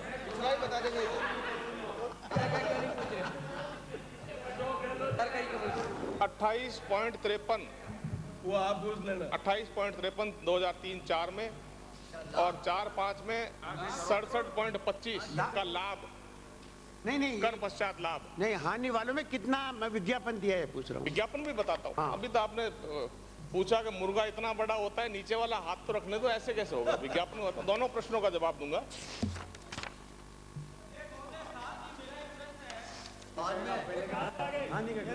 ये देखो आप ये बीच में ही आ गए सर। ये में कितने विज्ञापन की राशि खर्च की गई। विज्ञापन कितने का दिया अभी जोड़ रहे हैं कैसा। नहीं तो हाँ, कितने का विज्ञापन दिया जिन उपक्रमों में 1999 से 2003 तक की भी राशि बताएं विज्ञापनों में खर्च की गई। बता दूंगा हानि वाले। अरे आपने प्रश्न पढ़ा नहीं मान्यवर, ये इसमें प्रश्न आपने जो जनवरी 2004 से 15 फरवरी 2005 तक का मांगा है। मैंने इससे पहले का मांग लिया। आपको याद नहीं है? मैंने इससे पहले का मांग लिया। वो मंत्री जी कॉम्पिटेंट है, वो दे देंगे जवाब, आपकी बुद्धि की जरूरत नहीं है उनको। अध्यक्ष महोदय, 16 उपक्रमों में लाभ है 9756.58 लाख। 9756.58 और हानि 10 उपक्रमों में है 3727.93। कुल 60.28 मैंने जो आपको निवेदन किया है उसको घटाने के बाद सेक्टर अंडरटेकिंग्स का ये होगा। नहीं, मेरा प्रश्न बहुत साफ है। हाँ। कि जितने हानि के जो आपके 10 उपक्रम हानि में जो है। हाँ। उन हानि वाले उपक्रमों में कितने करोड़ के आपने विज्ञापन दिए और ये हानि होने के बावजूद भी विज्ञापनों पर इतने करोड़ कैसे खर्च किए गए। अध्यक्ष महोदय, अलग से जोड़ लगाकर ये प्रश्न तो इस चीज को स्पष्ट नहीं पूछता है, लेकिन अलग से आप मेरे पास इसके अंदर डॉक्यूमेंट है, लेकिन अलग से जोड़ नहीं लगाई हुई। मैं अभी आपको ये प्रश्नकाल खत्म होते ही आपको फोटोकॉपी दे दूंगा। ये तो उपक्रम है, उसमें आपकी सूचना के आधार पर लगभग 2.5 करोड़ का आपने एडवर्टाइजमेंट दिया। ये फिगर आप ही का, आपने जवाब दिया, उसी का मैं कोट कर रहा हूँ। आपने बताया 3 करोड़ 27 लाख के जो इनके ऊपर जिन पे हानि है। हाँ। उन हानि वाले जितने उपक्रम है उनमें जो एडवर्टाइजमेंट दिया उसकी जो अमाउंट है वो लगभग 2.5 करोड़ रुपया।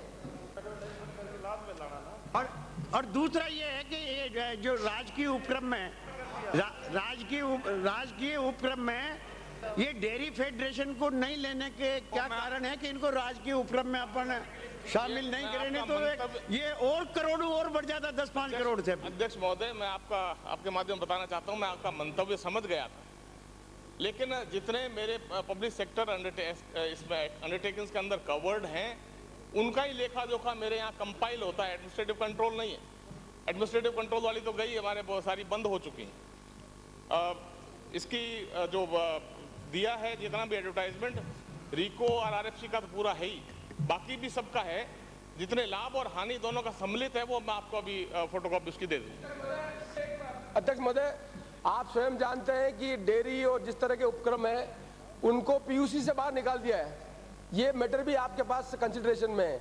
सरकार को निश्चित तौर पर जनता के धन का सदुपयोग हो, इसलिए उन सभी को जो कोऑपरेटिव के माध्यम से पीयूसी में निकाल दिया है उनको पीयूसी में रखा जाना चाहिए, जिससे इनकी ठीक ढंग से स्क्रूटनी हो सके। ये निर्णय आपको करना चाहिए। अध्यक्ष महोदय, ये आज का प्रश्न नहीं है, ये 5 सितंबर 1984 में पहले के जो 78 के जो ऑर्डर्स दिए हुए थे सरकार के, उसको रिव्यू करने के उपरांत एक ब्यूरो ऑफ पब्लिक एंटरप्राइजेस का गठन किया गया था और उसी के आधार पर जितने उन्होंने रखे हैं वही कंटिन्यूटी में है। पिछले आपके कार्यकाल में अगर आप उसमें इंक्लूड कर लेते तो हम निकाल थोड़ी देते। एक्ट में it is जुडिक्शन of the speaker, तो सरकार ने जो किए हैं, लेकिन अध्यक्ष की जो व्यवस्था है अभी तक व्यवस्था नहीं हुई है, लेकिन एक एडमिनिस्ट्रेटिव ऑर्डर से बाहर निकाल दिया गया है। इसलिए हम आपसे निवेदन करना चाहते हैं कि जनता के पैसे का सही ढंग से उपयोग हो, उस एडमिनिस्ट्रेटिव ऑर्डर आपका जो जुडिक्शन में इन सबको पीयूसी में लाना चाहिए। अध्यक्ष महोदय, जो भी पब्लिक सेक्टर एंटरप्राइजेस हैं, जो एडमिनिस्ट्रेटिव कंट्रोल जिनका अलग अलग विभागों के पास है, वो तो उसका अकाउंटेबिलिटी उसके अंदर साथ में आती है। उद्योग विभाग की मांग के साथ में आरएफसी और रिको और राजसी को है।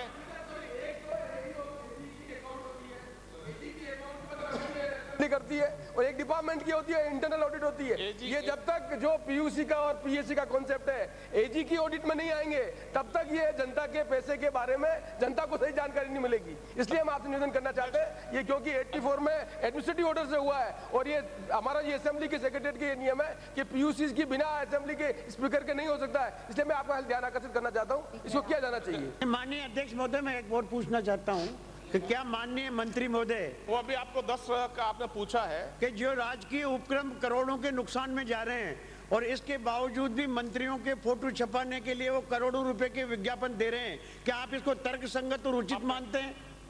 आपने जो 10 हानि वाले उपक्रमों के पूछा है, कितनी राशि का किया है? 247 फोटो छपाने की बात है, करोड़ों लाख का विज्ञापन उन्होंने किया। 100 दिन 365 दिन उपलब्धि मत हो, लेकिन अखबारों के माध्यम से निकालो और करोड़ों रुपए का खर्च कर दो। ये कोई बात हुई आपकी? पूर्ववर्ती सरकार के मुख्यमंत्री का फोटो छपाने में कितना खर्चा हुआ? 1 मिनट, हिंदुस्तान का रिकॉर्ड गायब होगा। उपलब्धि होगी तो माननीय विपक्ष के नेता उपलब्धि बताएंगे। सरकार के मुख्यमंत्री का फोटो छपाने में खर्चा हुआ, उसके तो कुछ भी नहीं है। अगर कुछ चीज गलत बताइए तब तो बात है, आप उसको कॉर्नर कर सकते हो। उपलब्धि बनावे, उसमें पेट में दर्द हो तो उसका कोई दवाई ले ले डॉक्टर से, उसका कोई इलाज। जैसे प्रधानमंत्री जी ने घोषणा की कि मेरा फोटो मत छपाया करो, वैसे आप लोग मत छपाओ। प्रधानमंत्री की बात पर तो चलो। बोर्ड में ऐसी भी है जिनकी फोटो के देखने के बाद बच्चों की तबीयत बिगड़ जाती है क्योंकि वो भारत से नहीं है, लेकिन वो फोटो के बातों में मत जाओ, बहुत बड़ी बात हो जाएगी। अध्यक्ष महोदय, मैं आपके माध्यम से ये जानना चाहता हूँ कि जो घाटे में सार्वजनिक उपक्रम चल रहे हैं उन पे विज्ञापन देने पर आइंदा आप रोक लगाने का विचार रखते हैं? यदि नहीं तो क्यों नहीं? क्योंकि जो घाटे में पहले से, अब विद्युत प्रसारण वितरण निगम, इसका क्या प्रचार करना है? लाइनें लगानी है, वहां पर घाटा हो रहा है और विज्ञापनों पे पैसे अनाप शनाप खर्च। ये स्टेट एक्सचेकर के पैसे हैं, बड़ी मुश्किल से पैसे आते हैं जनता के जेब से और उसको विज्ञापनों के ऊपर जो खर्च किया जा रहा है ये उचित नहीं है। इसलिए मैं आपके माध्यम से ये जानना चाहता हूँ कि घाटे के जितने भी उपक्रम हैं उन पर राज्य सरकार क्या विज्ञापनों पर रोक लगाने का विचार रखती है, और यदि नहीं रखती है तो क्यों नहीं? अध्यक्ष महोदय, क्योंकि इन अधिकांश जितनी 27 अंडरटेकिंग्स हैं, इनका एडमिनिस्ट्रेटिव कंट्रोल उद्योग विभाग के साथ नहीं है, इसलिए अलग अलग निर्णय करना पड़ेगा। लेकिन जहां तक आपने उदाहरण दिया है विद्युत वितरण कंपनियों का, ये इतने से इतने बजे तक बंद होगी बिजली ऑर्डिनरी मेंटेनेंस रिपेयर पर, यहाँ पे ये नई स्कीम लागू की है, पहले नहीं होती थी क्या? आज भी होती है। घाटा और नफा इस आधार पर नहीं है, पब्लिक ये जनता के हित के लिए अगर कोई बात हो, खुद का नाम का प्रचार करने के लिए कर रहे हैं, वो ऐतराज किया जा सकता है। आज आरएफसी और रिको एक मिनट बिराजे आप, एक मिनट बिजली बंद होगी, इसका कोई विज्ञापन मेरे को पता है। 132 केवी का सबस्टेशन में आपको दर्द है, उसका मिटा दें, कोई इलाज नहीं। मैं इतना निवेदन करना चाहता हूँ कि रिको और आरएफसी जो सेल करना है, प्लॉट सेल करना है, क्या उसको एक स्थानीय अखबार में देखकर उसको सेल कर देंगे, उसको जस्टिफाई करेंगे?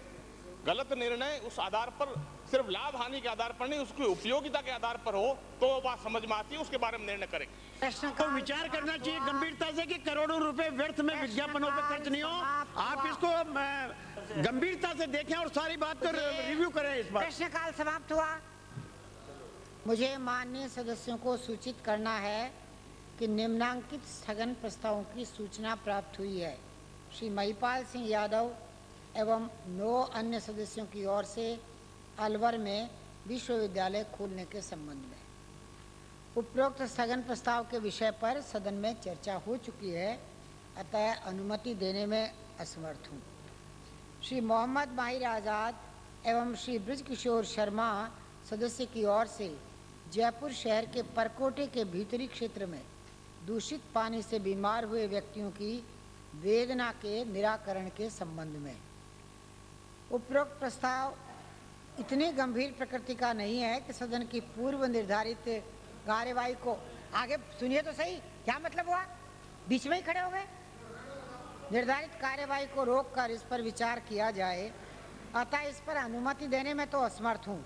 फिर भी दोनों माननीय सदस्यों को अपने प्रस्ताव के विषय पर 2-2 मिनट बोलने की अनुमति होगी।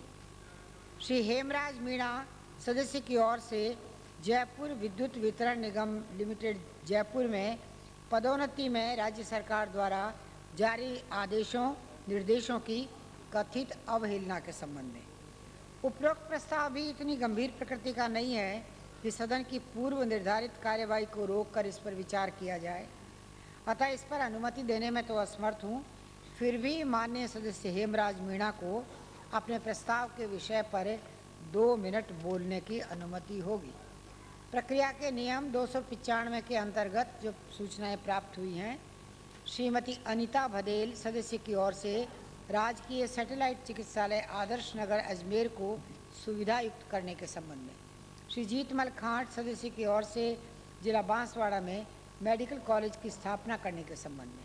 श्री गोविंदराम मेघवाल सदस्य की ओर से बीकानेर की 348 बीघा भूमि रिको से मुक्त कराने के संबंध में। श्री लालचंद मेघवाल सदस्य की ओर से राय सिंह नगर के श्री दयानंद सीनियर माध्यमिक विद्यालय का अनुदान बढ़ाने के संबंध में।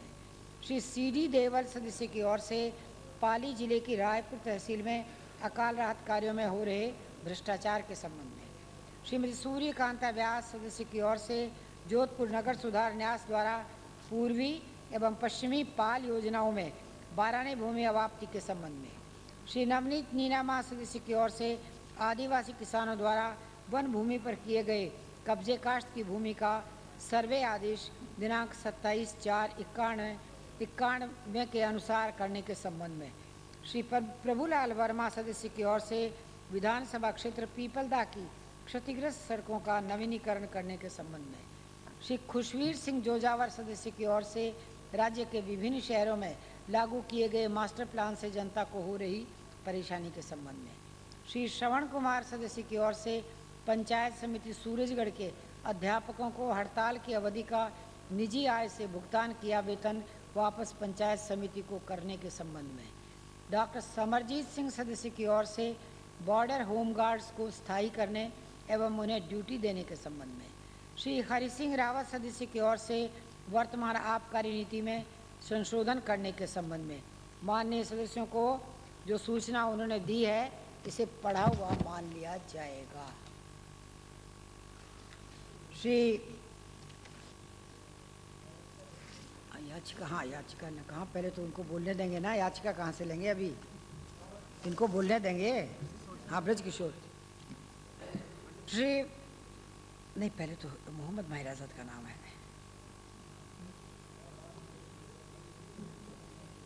शर्मा। माननीय अध्यक्ष महोदय,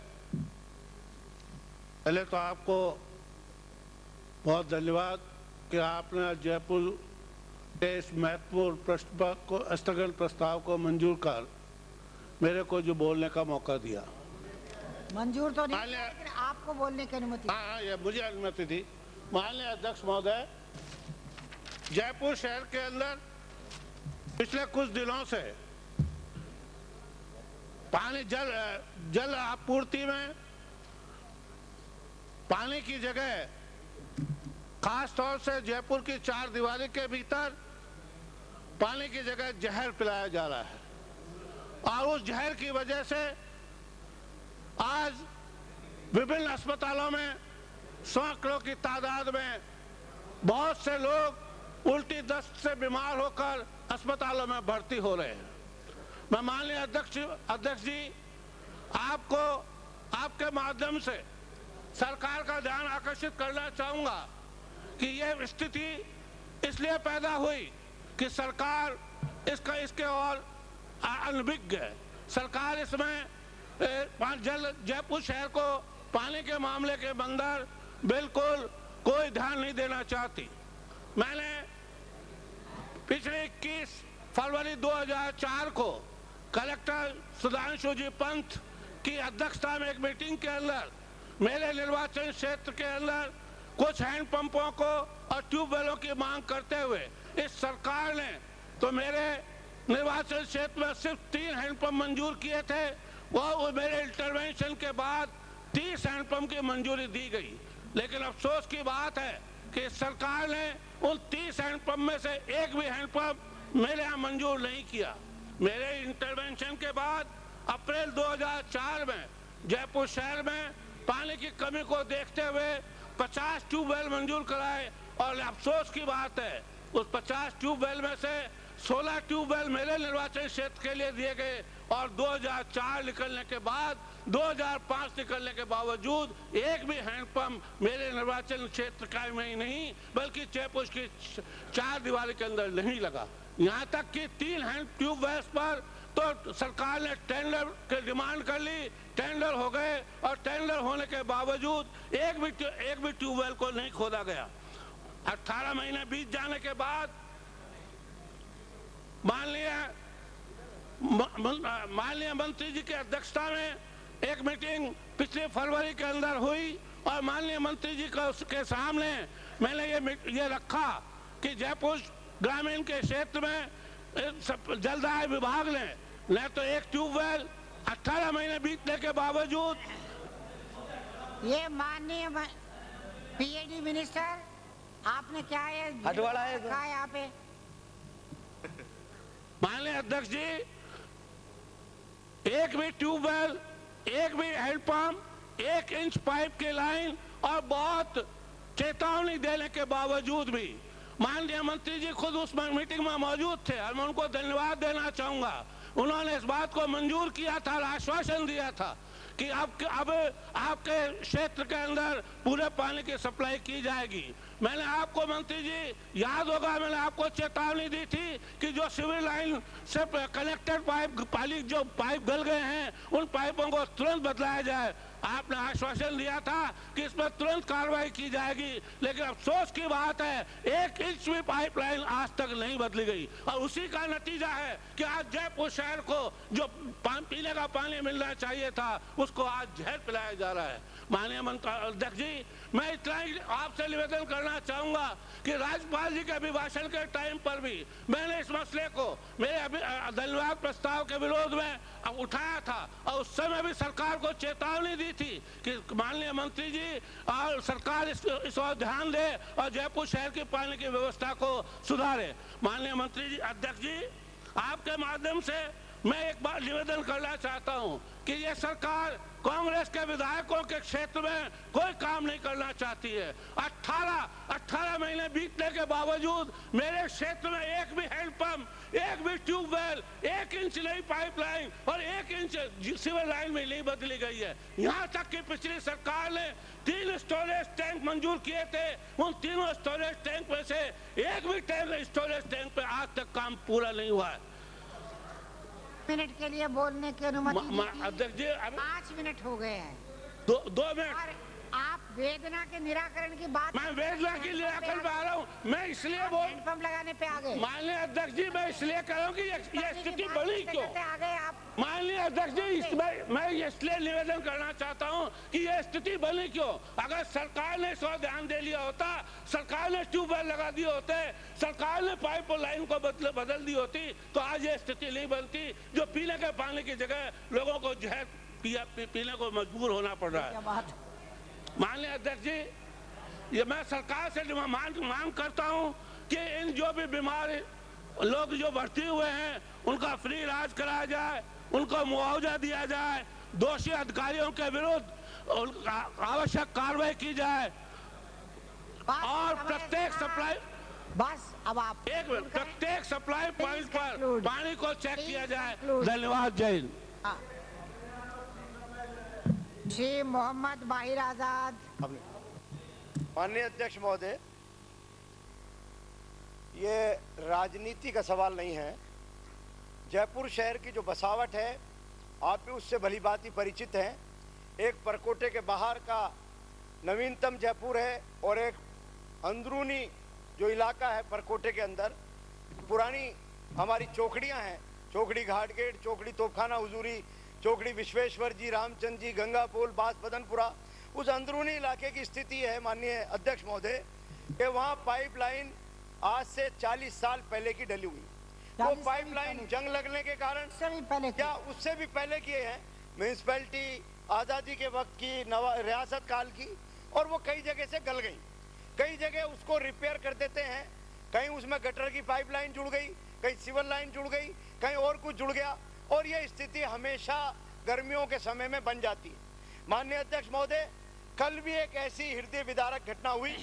काफी दिनों से कभी पीला पानी आ रहा था, कभी लाल पानी आ रहा था, लेकिन कल उस समय माननीय अध्यक्ष महोदय जब हम सब लोग कहीं मनोरंजन कर रहे थे, जयपुर का अंदरूनी इलाका, चौकड़ी का इलाका भयावह स्थिति से गुजर रहा था और सैकड़ों लोग दूषित पानी पीने के कारण बीमार हो गए। और मैं स्वयं आज सुबह SMS हॉस्पिटल से आया हूँ। मैं माननीय मुख्यमंत्री जी को धन्यवाद देना चाहूँगा कि उन्होंने अपने इस विभाग के अधिकारियों को, लादूराम जी बिश्नोई वगैरह को भेजा। माननीय जलदाय मंत्री जी को भी धन्यवाद देना चाहूँगा कि इनके मुख्य अभियंता वेद प्रकाश जी भी और दूसरी टीम के साथ वहाँ गए। आपकी बजाज नगर की जो लेबोरेटरी है, प्रयोगशाला, वो भी वहाँ गए और वहाँ के उन लोगों ने उनके केमिकल और बैक्टीरियोलॉजिकल नमूने भी लिए। मैं माननीय अध्यक्ष महोदय आपके माध्यम से निवेदन ये करना चाहता हूँ, उन नमूनों के रिपोर्ट क्या आई।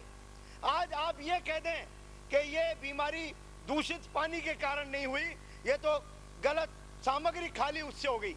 कोई हलवा एक जगह खा ले, कोई उससे फ्रूट पॉइजन हो जाए, फूड पॉइजन हो जाए, समझ में आती है।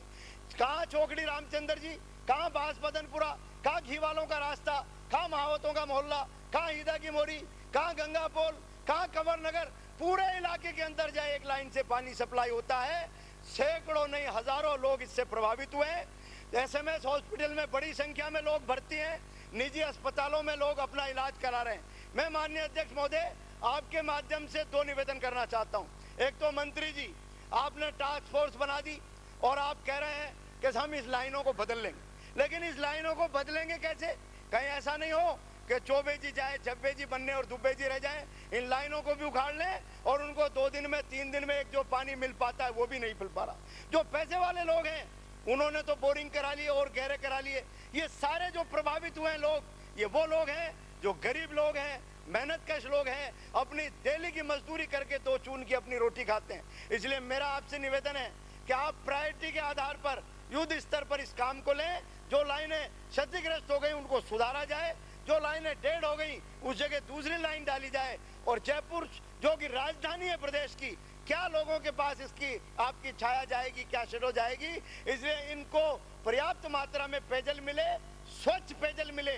दूसरा, मैं आपके माध्यम से माननीय अध्यक्ष महोदय, यहाँ चिकित्सा मंत्री जी भी बैठे हैं, इनसे भी निवेदन करना चाहता हूँ कि मैं रात को 2-3 घंटे SMS हॉस्पिटल में रहा। SMS हॉस्पिटल वाले जिसकी हालत खराब है उसको तो कह रहे थे आप ले आओ, इसको भर्ती कर दो, और जो ऐसे लोग थे उनको कहा तुम जाओ वहीं इलाज करा लेना, यहाँ क्या करोगे। मेरा आपसे निवेदन है कि ये मानवीय दृष्टिकोण अपनाते हुए उन लोगों को मुफ्त चिकित्सा सुविधा आप उपलब्ध कराएं और एसएमएस हॉस्पिटल में निर्देश दें। ये नहीं कि तुमने खाना गलत खा लिया होगा, कोई सामूहिक भोज नहीं हो रहा था, कहीं कोई शादी नहीं हो रही थी, अलग अलग इलाके के लोग एक खाना नहीं खा सकते। आपको इस चीज को स्वीकार करना चाहिए कि ये जो कोई भी घटना इतनी बड़ी हुई है ये दूषित पानी के कारण हुई है। ये जो कहर बरपा हुआ है जयपुर के अंदरूनी इलाके में ये केवल पानी के कारण हुआ है, इसलिए इसका सुधार कीजिए। और जो भी लोग प्रभावित हैं, चाहे आपको मोबाइल टीम भेजनी पड़े चिकित्सा के लिए, उपचार के लिए, तो भी इन प्रभावित इलाकों में आपको मोबाइल यूनिट भेज करके उनको मुफ्त चिकित्सा सुविधा उपलब्ध करानी चाहिए। और मैं आज फिर कह रहा हूं माननीय अध्यक्ष महोदय, आपके माध्यम से माननीय जलदाय मंत्री जी, आप इसको गंभीरता से ले रहे हैं और गंभीरता से लीजिए। आज तो ये लोग उल्टी और दस्त और बीमारी से ही प्रभावित हुए हैं, कभी ऐसी भी स्थिति आ सकती है कि हमको जान और माल की बड़ी संख्या में हानि भी हो सकती है, नुकसान भी हो सकता है। इसलिए इसको प्राथमिकता से लेते हुए आप इसका उपचार कराइए और जयपुर शहर के अंदरूनी इलाकों को पेयजल सुलभ कराने का पर्याप्त और माकूल इंतजाम कीजिए। धन्यवाद। धन्यवाद। श्री हेमराज मीणा। मंत्री जी कुछ कह रहे हैं माननीय, इस पे मंत्री जी का कहिए, बिल्कुल कहिए। अध्यक्ष महोदय, माननीय मंत्री जी बोल रहे हैं। अध्यक्ष महोदय, जयपुर ग्रामीण और नगर से आने वाले माननीय सदस्यों ने जयपुर में जो कुछ बीमार होकर अस्पताल में भर्ती हुए उनके संबंध में चिंता प्रकट की है। वास्तव में हमको भी चिंता है और मैं आपके माध्यम से निवेदन करना चाहता हूं कि हमारी मुख्यमंत्री जी इतनी संवेदनशील है कि 19 तारीख की रात को 2 बजे मुझे टेलीफोन किया, कहा कि भाई ये क्या आ रहा, जयपुर में इतनी दूषित पानी का टीवी के ऊपर आ रहा, आप तत्काल इसके संबंध में कार्रवाई कीजिए। तो माननीय लादू राम जी को भी हमने भेजा, मैं भी अस्पताल में जाकर मिला हूँ। माननीय अध्यक्ष महोदय, 19 तारीख को कुल 24 लोग भर्ती हुए, उसके बाद में 20 तारीख को 12 लोग भर्ती हुए और 8 आज की तारीख में भर्ती हुए। इनमें से 1:30 और 2 बजे के बीच में आप कहें तो मैं उनकी लिस्ट भी बता सकता। भाई मेरी बात सुनिए माननीय सदस्य, इसमें विवाद क्या, मेरे पास जो सूचना उपलब्ध है मैं आपको बता रहा हूँ। ज्यादा हो सकती है, कम हो सकते हैं, ज्यादा हो सकते हैं। आपके पास निजी अस्पतालों की भी होगी, मेरे को जो आंकड़े दिए उसमें नहीं होंगे, पर ये विवाद की बात नहीं, विवाद इस पर होना भी नहीं चाहिए। इसमें से कई लोग डिस्बर्स हो गए, उल्टी दस्त की शिकायत इसके संबंध में है। आपने कहा कि इसकी जाँच नमूने लिए, उनकी जाँच का रिजल्ट क्या है, तो ये जाँच का रिजल्ट मैं आपको बता रहा हूँ कि जीवाणु परीक्षण के लिए जो नमूने लिए गए उसमें सभी स्टैंडर्ड के पाए गए, किसी प्रकार के जीवाणु उसमें नहीं पाए गए। क्लोरीन की जांच की गई, उसमें केवल 3 सैंपल डिफेक्टिव पाए गए। अब इसमें भी कोई विवाद नहीं है कि साहब ये किससे बीमार हुए, पानी के नमूनों के हिसाब से तो हम कह सकते हैं कि पानी से नहीं हुए। पानी की लाइन जहाँ तक बदलने का सवाल है, काफ़ी इस एरिया के अंदर जो 4 दीवारी के अंदर एक एरिया है उसमें 53 जगह पर हमने लाइनें बदली है और पुरानी लाइनें हैं, इसमें कोई विवाद नहीं है। और हमने हमारे अधिकारियों को कहा कि ये जो जयपुर के अंदर सीवरेज सिस्टम ये हो रहा है जिसमें आपस में ये कनेक्शन अगर हो जाती है तो एक बहुत बड़ी चिंता की बात है। प्रजातंत्र में हम सबकी जिम्मेदारी है कि जनता को शुद्ध पानी मिले, पूरा पानी मिले, इसके लिए पूरा हम प्रयास करें। तो मैं आपको ये भरोसा दिलवाना चाहता हूँ कि जो भी जहाँ पर लाइनें बदलने की आवश्यकता होगी तत्काल प्रभाव से, हमने पहले भी शुरू कार्रवाई कर दी, अब करके इनको चेंज कर देंगे।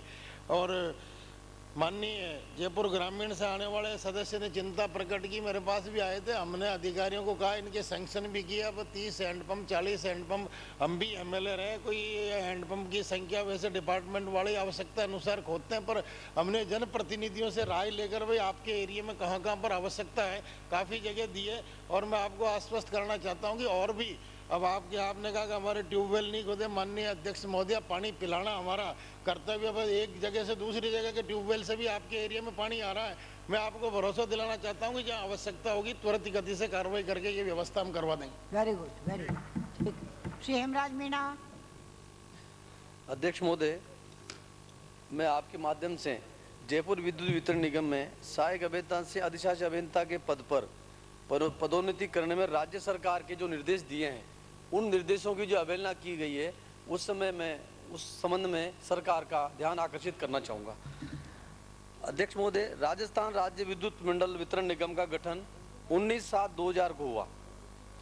5 कंपनियां बनाई गई। अध्यक्ष महोदय, 5 कंपनियां बनाने के बाद राजस्थान राज्य विद्युत प्रसारण निगम राजस्थान राज्य विद्युत उत्पादन निगम। कंपनी कितनी बनाई हो आप, तो अपने उस पे लेकिन 5 कंपनियां बनाने के बाद अध्यक्ष महोदय, आप तो जयपुर विद्युत 5 जो वितरण कंपनियां निगम पे आ जाओ। हैं अध्यक्ष महोदय, जिसमें से 4 जो कंपनियां हैं, इन 4 कंपनियों में लगातार जो सहायक अभियंता और अधिशासी अभियंता जो बनाए जा रहे हैं, उसमें बाकायदा सारा ST/SC का रिजर्वेशन है और जो बैकलॉग है उसका पूर्ण रूप से ध्यान रखा गया है। राज्य सरकार के निर्देशों की लगातार पालना हो रही है, जैसा कि DOP के भी आदेश हैं। DOP का एक आदेश मैं आपको पढ़ के सुनाऊंगा अध्यक्ष महोदय। ये 2004 में एक आदेश दिया है।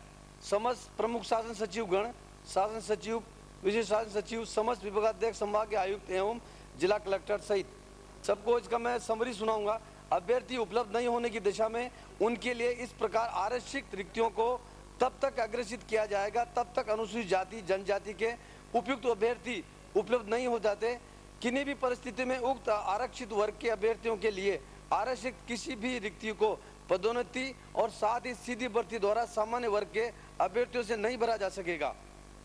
इनमें स्पष्ट निर्देश है अध्यक्ष महोदय सरकार का। इस संबंध में कतिपय विभागों, नियुक्तियों, प्राधिकारियों द्वारा राज्य सरकार के ध्यान में लाया गया है कि उक्त अधिसूचना तब से प्रभावी मानी जाएगी इस अधिसूचना के जारी होने की तिथि से अथवा दिनांक 4/2/3 से। इस परिप्रेक्ष्य में यह स्पष्ट किया जाता है कि उक्त अधिसूचना दिनांक 10/10/2002 से ही प्रभावी मानी जाएगी। इसके अनुसार इस अधिसूचना के प्रभावी होने की दिनांक 10/10/2000 से पूर्व उपलब्ध होने वाली रिक्तियां तत्संबंधी विद्यमान नियमों के अनुसार, साथ ही दिनांक 10/2/2000 एवं इनके पश्चात उपलब्ध होने वाली रिक्तियों के संशोधित नियमानुसार भरी जाएगी। अध्यक्ष महोदय, इसमें साफ लिखा हुआ है अध्यक्ष इस नियम में कि जो भी ST/SC का बैकलॉग है वो बैकलॉग में कैरी फॉरवर्ड किया जाएगा अगर कोई उपलब्ध नहीं है तो, जबकि राज्य सरकार के स्पष्ट निर्देश है। और राज्य सरकार के जो 4 निगम बने हुए हैं अध्यक्ष महोदय, चारों निगमों में लगातार सरकार के आदेशों की पालना हो रही है। चारों जो निगम है, चारों में कैरी फॉरवर्ड भी हो रही है और सहायक अभियंता, सारे अधिशासी अभियंता में प्रमोशन भी लगातार हुए हैं। लेकिन जयपुर विद्युत वितरण निगम में अध्यक्ष महोदय, उस विद्युत वितरण निगम में 102 सीटें अधिशासी अभियंताओं की हैं, जिसमें ST/SC का अगर बैकलॉग देखें तो 28 लोग उसमें प्रमोशन में लिए जाने चाहिए थे, 16 SC के और 12 लोग ST के उसमें लिए जाने थे। अध्यक्ष महोदय, उसमें से कुल 2002 से लगातार 2005 तक प्रमोशन करते जा रहे हैं, लेकिन अभी तक केवल 3 लोगों की भर्ती उसमें की गई है और ST/SC के 3 लोग उसमें लिए गए हैं। और नहीं, इसमें नियमों की, सरकार के नियमों की, सरकार की मंशा साफ है। सरकार ने सर्कुलर भी निकाला है, सरकार की मंशा के अनुरूप न तो कैरी फॉरवर्ड किया गया है और न ही किसी को आरक्षण दिया गया है। और सामान्य पद जो ST/SC के जो भी पद है, उन पदों को सामान्य वर्ग के लोगों से भरा जा रहा है। अध्यक्ष महोदय, मैं तारीख वाइज कब प्रमोशन किए मैं आपके ध्यान में सरकार को और लाना चाहूंगा। चारों कंपनियां जो बनी थी अध्यक्ष महोदय, एक कंपनी के चेयरमैन तो सम्मान्य DC सामंत साहब थे, जो भी अपने सेक्रेटरी साहब हैं और सेक्रेटरी CM भी है। मैंने उनके भी ध्यान में ये बात डाली है। वो स्वयं चेयरमैन थे, उन्होंने जब जिस कंपनी के वो चेयरमैन थे उस कंपनी उन्होंने नियमित रूप से प्रमोशन करवाए और सारे प्रमोशन बिल्कुल सही हुए। लेकिन जयपुर विद्युत वितरण निगम के जो चेयरमैन है और MD श्री RG गुप्ता, वो बिल्कुल भी इस न तो ST/SC के किसी व्यक्ति का प्रमोशन करना चाहते हैं और न उस प्रमोशन की सीट को सामान्य वर्ग से भरना चाहते हैं, और नहीं अगर यदि कोई खाली सीट बचती है तो नहीं किसी भी पद को कैरी फॉरवर्ड करना चाहते हैं, जो कि राज्य सरकार का स्पष्ट निर्देश है। अध्यक्ष महोदय, मैं आपके ध्यान में लाना चाहूंगा कि गठन के दिन से ही ST/SC का बैकलॉग लागू नहीं किया गया है। जयपुर विद्युत वितरण निगम के गठन के दिन 19/7/2 को एक्शन के 100 पद स्वीकृत थे। 102 में 98 पद वहां पर मौजूद थे। राज्य सरकार के नियम अनुसार 16 + 12 28 पद होते हैं, 4 पद खाली थे, उनको ST/SC के माने जाने चाहिए थे। नियमानुसार जो भी पद खाली होंगे उनको ST और SC का बैकलॉग पहले भरा जाएगा, जैसा चारों कंपनियों में किया गया है। चारों विद्युत कंपनियों ने जो भी वैक्सीन के पद रिक्त हुए उनमें 50% ST और 50% SC के बैकलॉग को भरा गया है और कैरी फॉरवर्ड मानते हुए प्रत्येक वर्ष में भरते रहे, जो नियमानुसार हुआ। अध्यक्ष महोदय, चारों कंपनियों में 21/8/2001 को 6 एक्शन के प्रमोशन किए जो सारे सामान्य वर्ग से किए गए हैं, डीपीसी द्वारा स्थायी रूप से भरे गए हैं। जबकि पहले जो ST/SC के खाली पद थे उनको पहले भरना चाहिए था, लेकिन इन्होंने 6 प्रमोशन बिना ST/SC के किए इसके सामान्य वर्ग से भर लिए गए अध्यक्ष महोदय, और डीपीसी करके उनको परमानेंट भी कर दिया। ये पूर्ण रूप से जो राज्य सरकार ने और DOP ने जो आदेश दे रखे हैं उन नियमों की पूर्ण रूप से जयपुर विद्युत वितरण नगर के अधिकारियों ने इसकी पूर्ण रूप से अवहेलना की अध्यक्ष महोदय। नियमानुसार 6 एक्शन के प्रमोशन में 3 ST और 3 SC के भरे जाने चाहिए थे। 4 पद 2000 के कैरी फोर्ड किए जाने थे जो ST और SC का बैकलॉग था। इसी प्रकार 2001 तक 7 पद ST/SC का बैकलॉग बनता था जिसका उल्लंघन हुआ अध्यक्ष महोदय। जो नियम अपने DOP के थे उन नियमों का यहाँ भी इन्होंने उल्लंघन किया है। 27/5/2003 को निगम में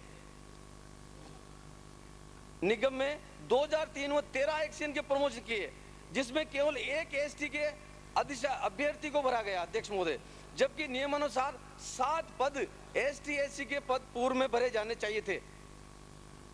इसी प्रकार 7 एक्शन के पद पूर्व के हैं अध्यक्ष महोदय। 7 एक्शन के पद इस प्रक्रिया में भरने थे, लेकिन निगम के अधिकारियों ने राज्य सरकार के नियमों की यहाँ भी उल्लंघन किया है और 2003 और 4 में फिर प्रमोशन किए अध्यक्ष महोदय। 3/12/4 को रिव्यू डीपीसी द्वारा वर्ष 3-4 में 12 पद के विरुद्ध 16 प्रमोशन किए अध्यक्ष महोदय, जिनमें ST के 2 पद भरे गए, अन्य 14 पद सामान्य वर्ग से भरे गए। जबकि नियमानुसार अध्यक्ष महोदय ST और SC के बैकलॉग के ही पद थे जो 14 पद पूरे और सामान्य वर्ग के लोगों से भर लिए गए हैं अध्यक्ष महोदय। 13 पद ST/SC में भरे जाने चाहिए थे। 12 पद के विरुद्ध 6 पद ST प्लस SC के नियमानुसार भरने थे। इस प्रकार कुल ST और SC के बैकलॉग का 13 + 4 10 मिनट से अधिक का समय अध्यक्ष महोदय 17 पद का बैकलॉग भरना था। अध्यक्ष महोदय बस 2 मिनट में अपनी बात खत्म कर रहा हूँ। कहाँ कर रहे हैं? आपको 10 मिनट तो हो गए, 5 मिनट का समय दिया था। अध्यक्ष महोदय ये जो सारे नियम है अध्यक्ष महोदय, जो सारे नियम DOP के हैं राज्य सरकार की बिल्कुल स्पष्ट मंशा है और राज्य सरकार का सर्कुलर होने के बाद भी ये प्रमोशन में सारे नियमों का नजरअंदाज करते हुए और इनको किया जा रहा है। सारे पद सामान्य वर्ग के भरे गए। अध्यक्ष महोदय राज्य सरकार के निर्देश जॉन ऑफ कंट्रीजेशन को रिक्तियों को 7 गुना होता है अध्यक्ष महोदय, जो DOP की गाइडलाइन मौजूद है। मैं चाहूंगा अध्यक्ष महोदय मैं इतना निवेदन करना चाहूंगा अध्यक्ष महोदय किसानों का जुड़ा हुआ मामला आज का लास्ट दिन है। अध्यक्ष महोदय 5 कंपनियां हैं, इनमें से 4 कंपनियों में प्रमोशन हुए हैं और 1 कंपनी में प्रमोशन नहीं हुआ, तो 5 कंपनियों के सेक्रेटरी को बिठा करके और DOP के लोगों को बिठा करके पर्ची सिस्टम भी नहीं था, सवेरे बिठा करके इनके प्रमोशन किया जाना चाहिए। अध्यक्ष महोदय सरकार की मंशा के अनुसार केवल 2 मिनट अध्यक्ष महोदय, सरकार किसानों का जुड़ा हुआ मामला है, बहुत बड़ा घपला है। उन अधिकारियों को उसमें उनमें सजा दी जानी चाहिए अध्यक्ष महोदय। सरकार के आदेश होने के बाद भी इन जगह को नहीं भरा जा रहा अध्यक्ष महोदय। आकर्षण प्रस्ताव माननीय अध्यक्ष महोदय का ध्यान आकर्षित कर दें आप।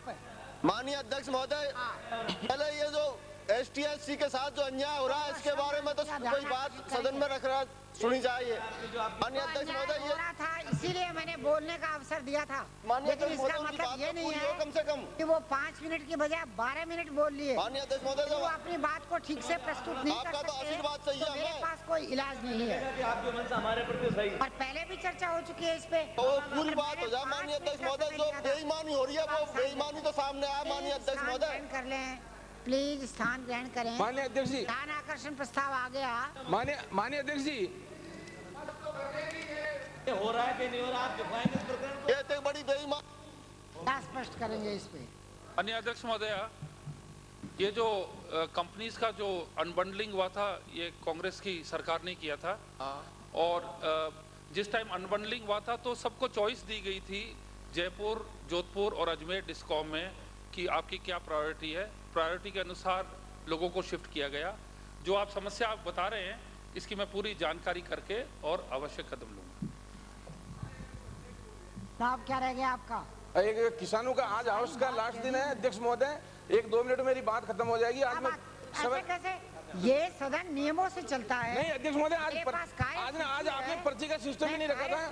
मैं मैं सवेरे आके गया हूँ, पर्ची का सिस्टम नहीं था। क्या बीच में कहना चाहते हैं? 1 करोड़ रुपए का लाखों किसानों का मामला है। क्या बात बीच में? मैं 1-2 मिनट में अपनी बात खत्म कर दूंगा। होम मिनिस्टर साहब बैठे हुए हैं। चलूंगी मैं कार्य। आज हाउस का लास्ट दिन है माननीय अध्यक्ष जी। माननीय अध्यक्ष जी, माननीय अध्यक्ष महोदय, यदि कोई आपको उठाना था प्रश्न, आपको स्थगन प्रस्ताव देना विराजे मामला ही आज आपके कहने से विराजूंगी। रात को तो मामला पकड़ में आया। ये नियमों के अलावा आपकी कृपा भी चलती है। गलत बात है। सदन के पहले आप स्थान ग्रहण कर लें। सदन के आप पहले स्थान ग्रहण करें। आप विराजे फिर बात। मैं कैसे विराजूंगी? मैं मर्जी आगे के बैठूंगी। माननीय अध्यक्ष जी, ये क्या बात? आज आखिरी दिन कठोर सुनिए।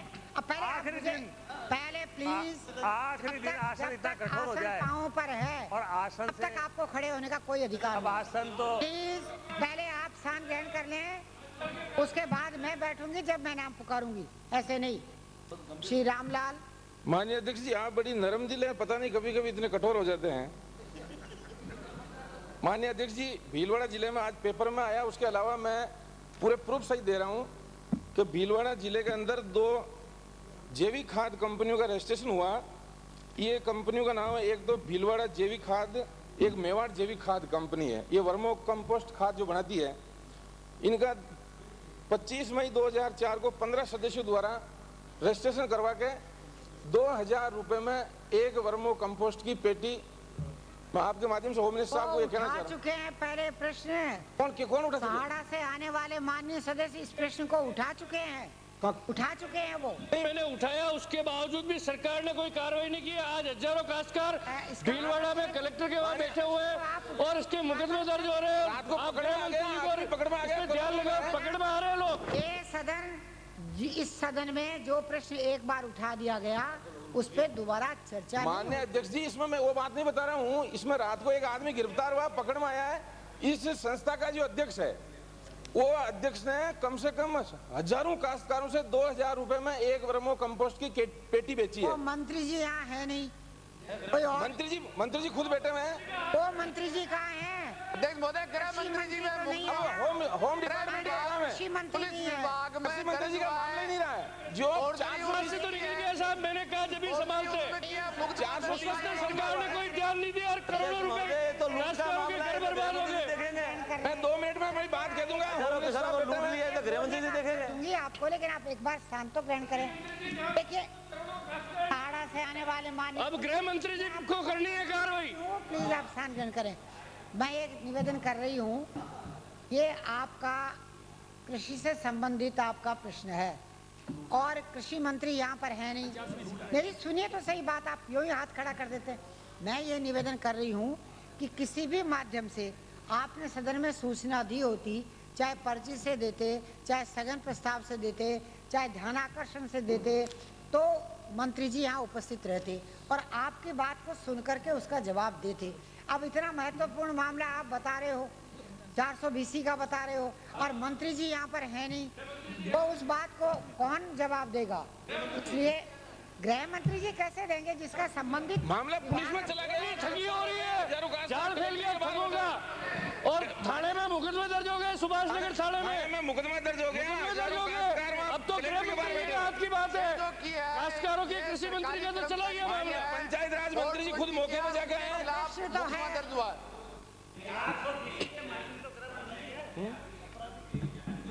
कौन सा केस कल या कब रजिस्टर हुआ मता, अगर केस रजिस्टर्ड पुलिस में हुआ होगा तो पुलिस निश्चित रूप से कार्रवाई करेगी। इसमें आपको संदेह करने का सवाल कहाँ पैदा हो रहा है? अगर केस दर्ज बड़ा जाल है, बड़ी स्कैंडल है। साथ नहीं बोले, एक बोले, जब तक इंटरवेंट नहीं करेंगे मुलजिम को सजा नहीं मिल पाएगी। माननीय अध्यक्ष जी, बिना जांच किए किसी को फांसी पे लटका सकता हूँ क्या? उनको गिरफ्तार करके आप जांच करिए। यही तो कह रहा हूँ मैं, पुलिस को आप भी जानते हैं, हम भी जानते हैं। जब तक विषय की जानकारी नहीं हो तब तक मैं क्या कृपा करके, अगर आपने कोई मुकदमा दर्ज कराया है, किसी ने भी दर्ज कराया, पुलिस तो ध्यान नहीं दे रही है, कार्रवाई करेगी। और क्या सदस्यों का कहना है कि पुलिस ध्यान नहीं दे रही है, आप कृपा करके अथॉरिटी से बात कीजिए। किसी बात चार क्यों खड़े हैं? एक सदस्य बोले। माननीय अध्यक्ष महोदय, मैं गृह मंत्री जी को निवेदन कर रहा हूँ।